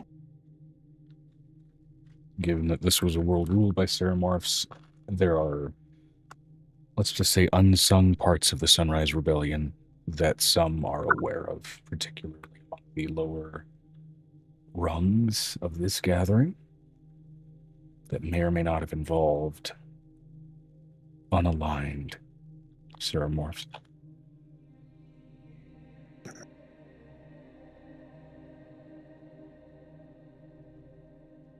For those above and those who are not here, you are noted. Yes, I am a warlord. Yes, I come unheeded. But you have what fortune tellers, people who know, would know that somebody like me would show up. So therefore you did not show up because of this situation. My question is why? As you entered in, they were arguing about this situation. And No, entering this talking about the room. people with the seeing stones. The people didn't show up. To that end, a construct actually wheels into the room, one of which has a seeing stone at the center of its chest.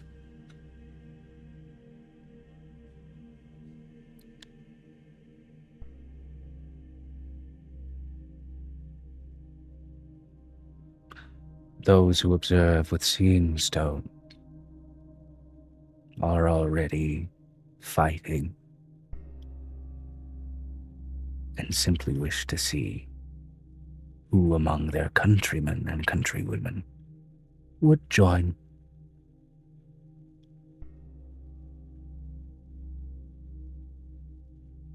Don't be afraid of what you cannot see or what you cannot understand, for one day you will understand it and it will shock you, make you uncomfortable, and make you irksome of what the world is. But you have to find those moments of brevity.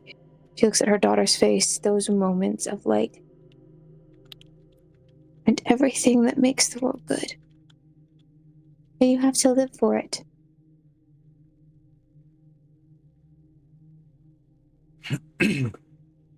That is what Amora lived for.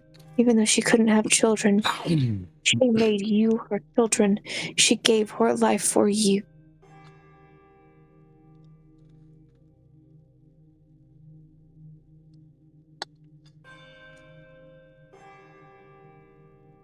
All the people that live in this land, they do not value her gift or her world.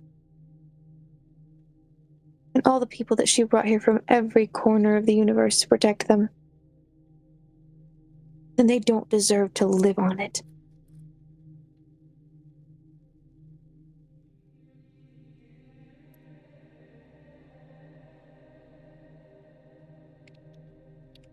The Cavis will not be in this fight. They are not made to fight. They will reinforce the border with Amora's traditional songs added in my own context. It repairs the dissonance of her music.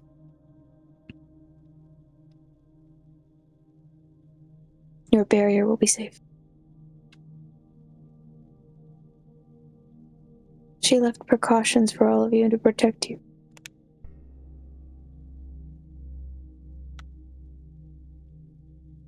Why not help her progeny, or what she made, come about for me and Nicodemus?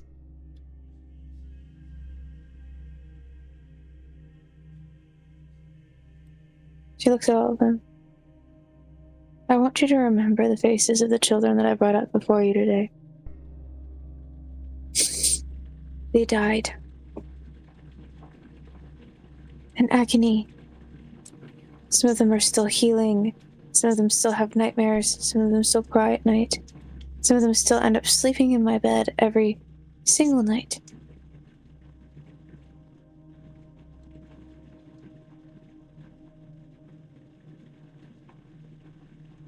Some of them still don't trust me and Nicodemus as adults.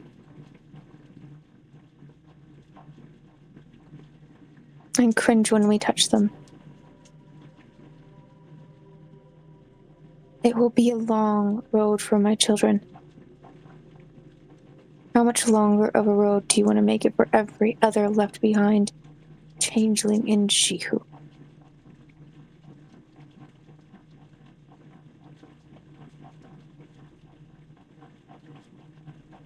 She says that and she looks at all of them. What say you?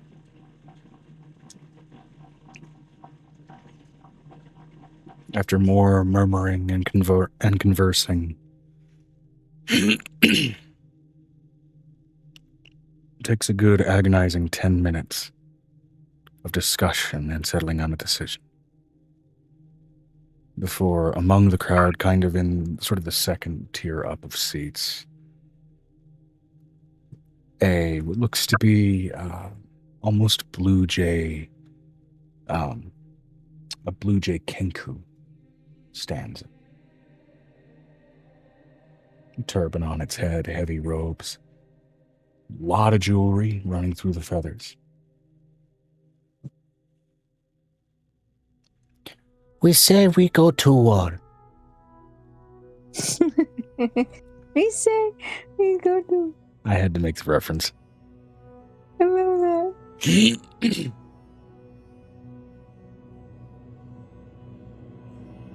Sisumbaji speaks for Sisumbaji. And so, we shall go to war.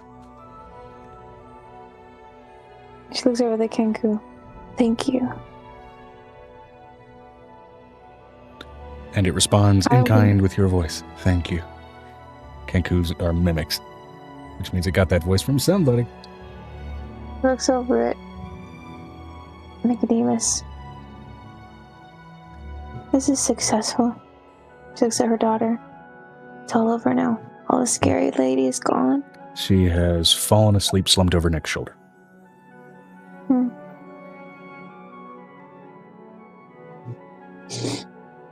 Vanessa, we can sleep at your house for the night, and then I have to go home. We have to go to Tempo. I don't want to go. He looks over at the mage. Is there anything you know about Tempo before I walk into a den of time? Nothing beyond what you found out, I don't think. I'm talking about the platinum dragon who's been around. Oh, that one. Well, I haven't ventured in myself. And while my magics stem the flow of time around my own aging, that is really all I can say.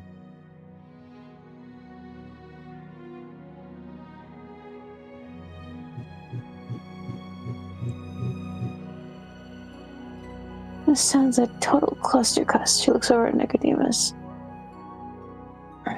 Yeah. We've done crazier things, though, haven't we? No. Trying to lighten the mood. We've done crazier things, though, haven't we? No. Vinestra said yes. No. Alcub was with I have. You have. She looks over at Nicodemus. Alcub is the craziest thing I've done. Alcub.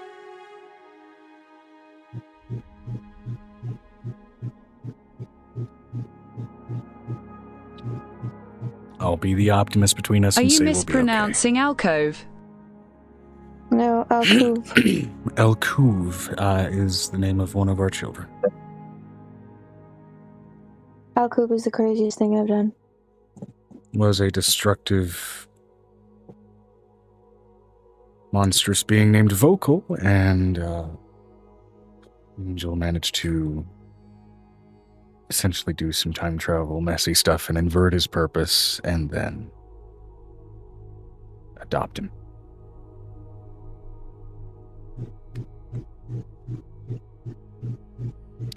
That's the short of it, and not at all doing proper justice to what the hell happened there.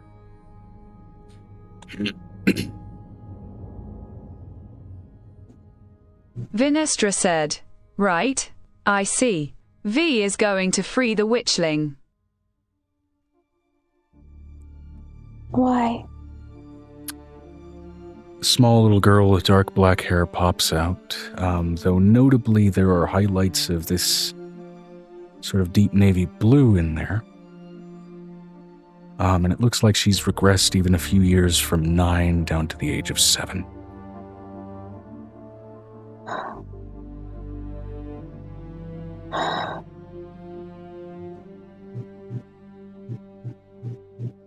I'm going to try to atone. However long that's going to take. Probably centuries.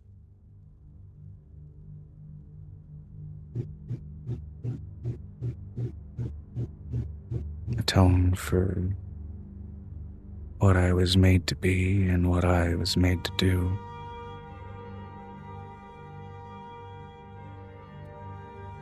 Angel's gonna either wait till that witchling is no longer in the room to resurrect the children, or not. She's got about 6 votes to bring back. She promptly walks into one of Vinestra's shadows and disappears.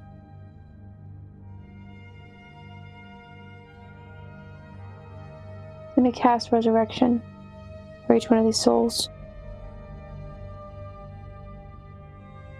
4 changeling infants and a twin pair of layborn infants. She's gonna call out her twins. She's got 7 pairs of twins right now, Joe. Yeah.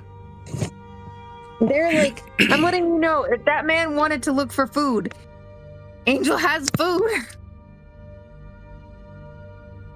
Notably, I mean, and you've encountered this with a few layborn. There are some types that, instead of a proper face, seem to have like almost something close to a rune over where those features should be, in lieu of like an eye and a mouth and everything. This pair of twins are of that sort of variety. Will they get eyes eventually?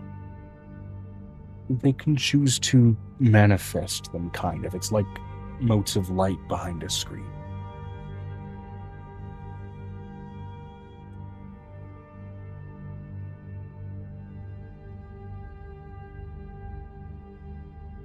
And that is been kind of one of the biggest clues to you for where that crossover between changelings and layborn exists. That sort of featureless mask that they have to an extent. She looks at the platinum dragon. Name them. Me. Yes. Why? You keep records. You name them. Give them strong names to survive. I chose a Tabaxi name for myself. An old world Tabaxi name.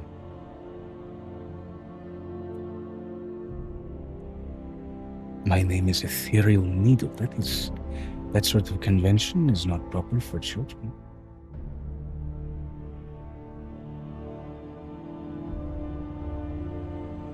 Not proper for these kinds of children.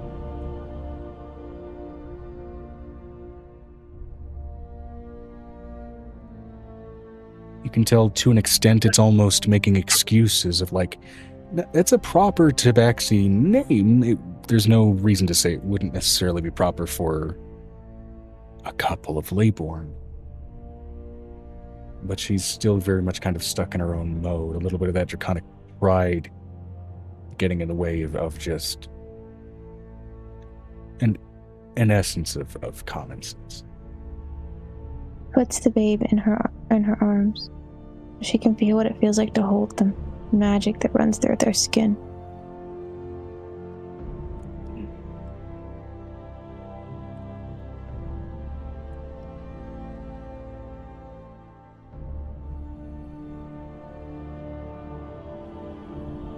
It almost feels like dragon the magic.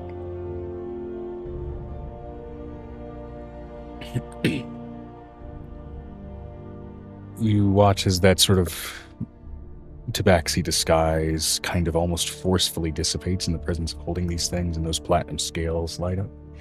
And by no intention of her own, you watch sort of a manifested presence with see beyond the veil of Yandir begin to manifest over her, the god of magic, and it is from the language of that very thing that she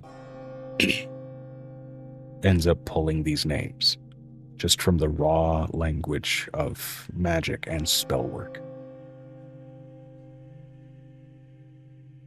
So for the first, and I'm going to message these to you. I don't know. I'm going to put them under the Angel tab, because that's useful.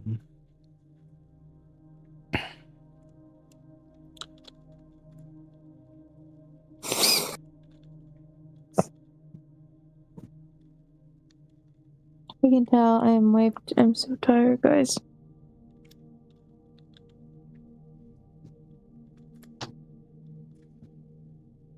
And I will say she is kind of projecting these names into you. So I'd say you can say them if you'd like. As No, I cannot read them right now, Joe. Out of that, I'm on my phone. Try to get over there without raising your face. All right. So the first marked Leyborn twin that she names is Izukai. Izukai. Izukai. The second marked Leyborn twin is Anigna. Anigna. Anigna.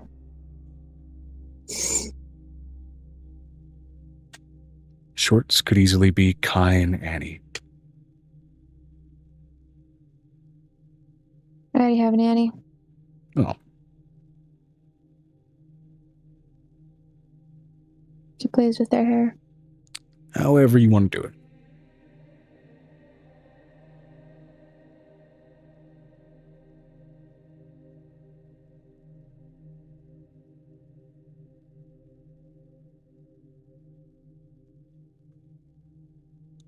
She looks at the mages around him. Anybody who would like to hold them may do so. While most everyone is hesitant,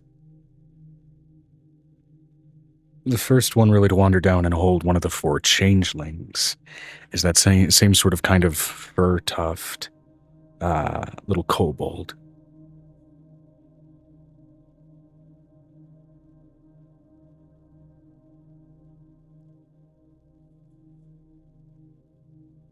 These are small things.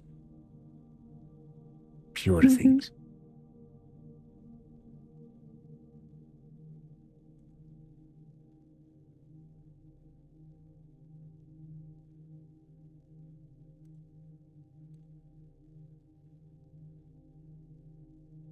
We'll keep them safe. We will keep them safe.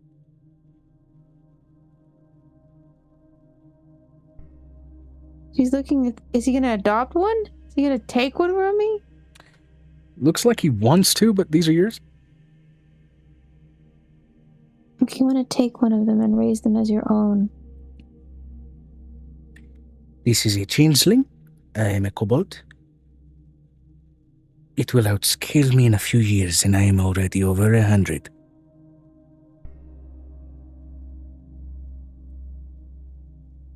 It is yours. The day that you pass, and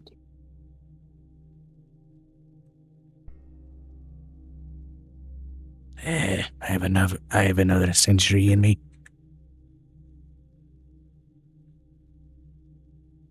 plus, I think your wife would be happy to see a new child at the home, or husband, or person.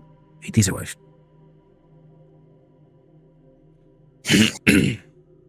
They'll learn to take your form as quickly as you can teach them. You would be hard pressed to make an elf lay eggs. So no children.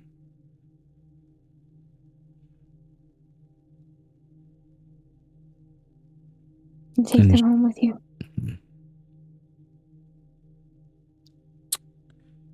Make a persuasion check, because he clearly kind of wants it.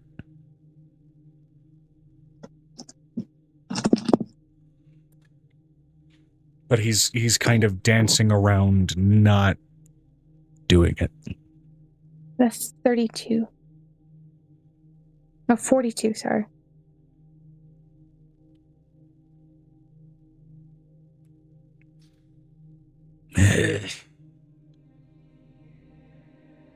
Give them here. You only get one. And I will take this one.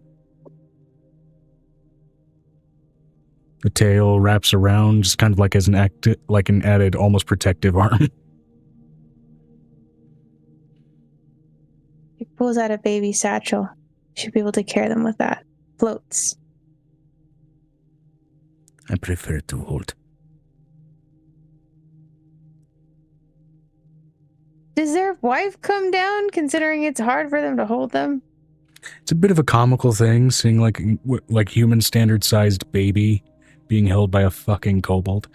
It's a dead kitty! I stole the baby! A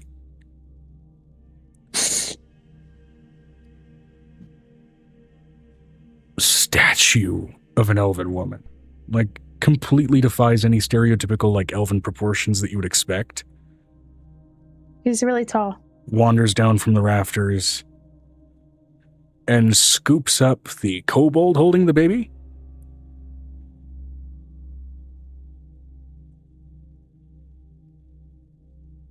Thank you.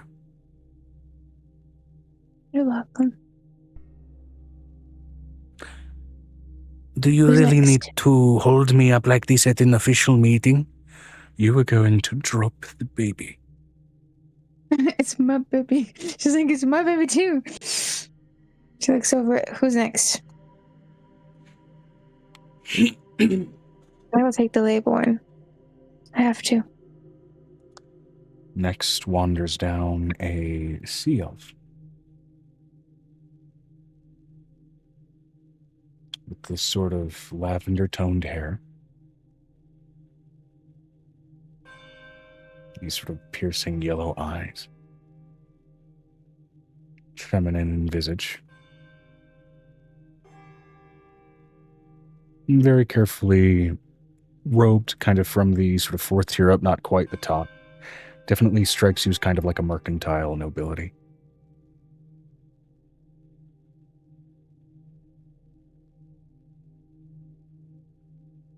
I will happily take one of the changelings.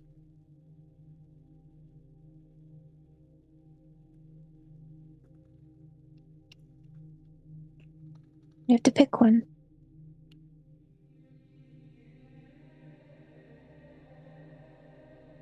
Pulls one from the group. Looks to be, I mean, not really a great thing to say that a changeling, human-adjacent species as they are, is the runt of the group, but picks the smallest.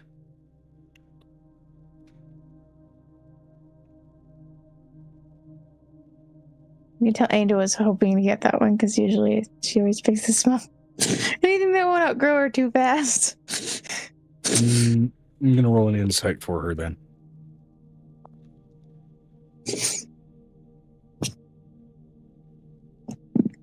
Kneels down and hands you the small one. Still Oh, staring sweet. somewhat longingly at those eyes before retrieving yet another who seems to be staring at her more than anything else.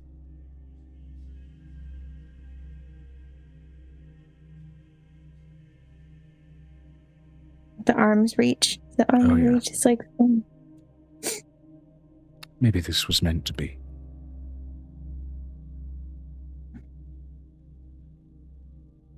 Finally, one of the other notably sort of respectful individuals of you makes their way over, the Red Dragonborn.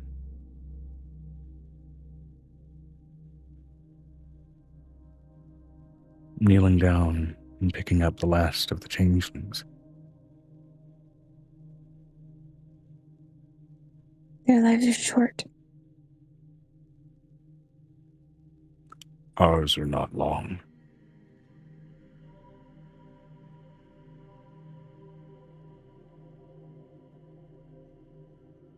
They will learn to love, and they will not suffer from their loss.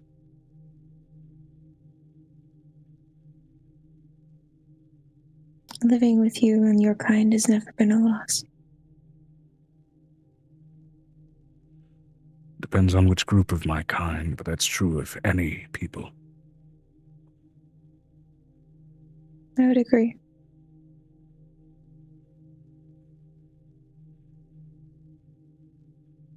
There was this little town of halflings that I visited that were really emphatic about grilled cheeses, and my goodness. I wouldn't let a child within 50 miles of the place. Probably smelt to high heaven. They had a thing for gorgonzola. Oh no. And he wanders away with that last change. She looks over at Nick. You had to keep one, didn't you? Kisses you on the forehead. I can't help myself. Especially when they're little like this. The tired little head immediately just kind of tilts in and rests on your shoulder, kind of right by your collarbone. It's only gonna last for like 4 to 5 months, and they're gonna be taller than mommy. Yeah, that's how it goes. Do Not you have it any other always. way? Maybe. They don't grow up so big. Let's get some rest. Looks over at Venestra. Successful meeting, successful talks. Can we drink now? Am Yeah. I still pregnant? Also, yeah, I think. Did you bring the secondary bulb that I can drink out of so it makes all the alcohol go away? Yeah, Thank you. I think you're still dealing with that kid you promised to have with Rumply Stumpskin. Stipple Rumpskin. I think that's also still not right.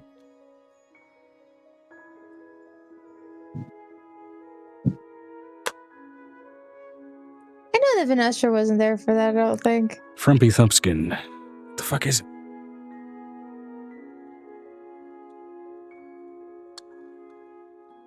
Stemple Trumpskin? I don't know. Uh, This discussion of trying to guess at the name that you were magically conditioned not to say outright continues all along the walk back to Venestra's Manor, I would say. yay. Food. Vinestra said Vi would raise an eyebrow and go to pick the two up to carry them if they're going to be so out of it. Takes a lot of magic to bring people back to life and then kill things and then... And letting you know, the minute the walk ability stops, she gets really nauseous and she grabs a bucket. I don't handle that well. As you look up to a darkened sky, a political meeting gone successfully, and a meteor shower continuing to go. And as per the calendar, It's fun. actually, it's going to go through tomorrow. We're gonna have to. We have to go to this thing before hot as fuck. We have to try to make this like a 3-day thing. So Vanessa, I want to eat cake, and I want to go to the Tagalog Islands again and eat cake and hot as fuck. It was so good. Well, I have some hot as fuck cake I can eat right now. But we are being guests at somebody else's house. Nick, behave. And I think that is a good enough spot to probably end the session. I had fun with a short session. Vinestra said, the guest rooms are soundproofed. That's a good enough spot to end the session. So, That was good. Oh my god. what do we want to name the session?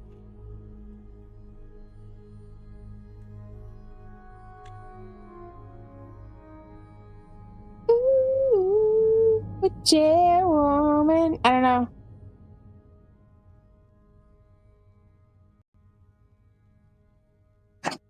Open discourse also, Joe, when you can gonna need some names too and some answers when you can.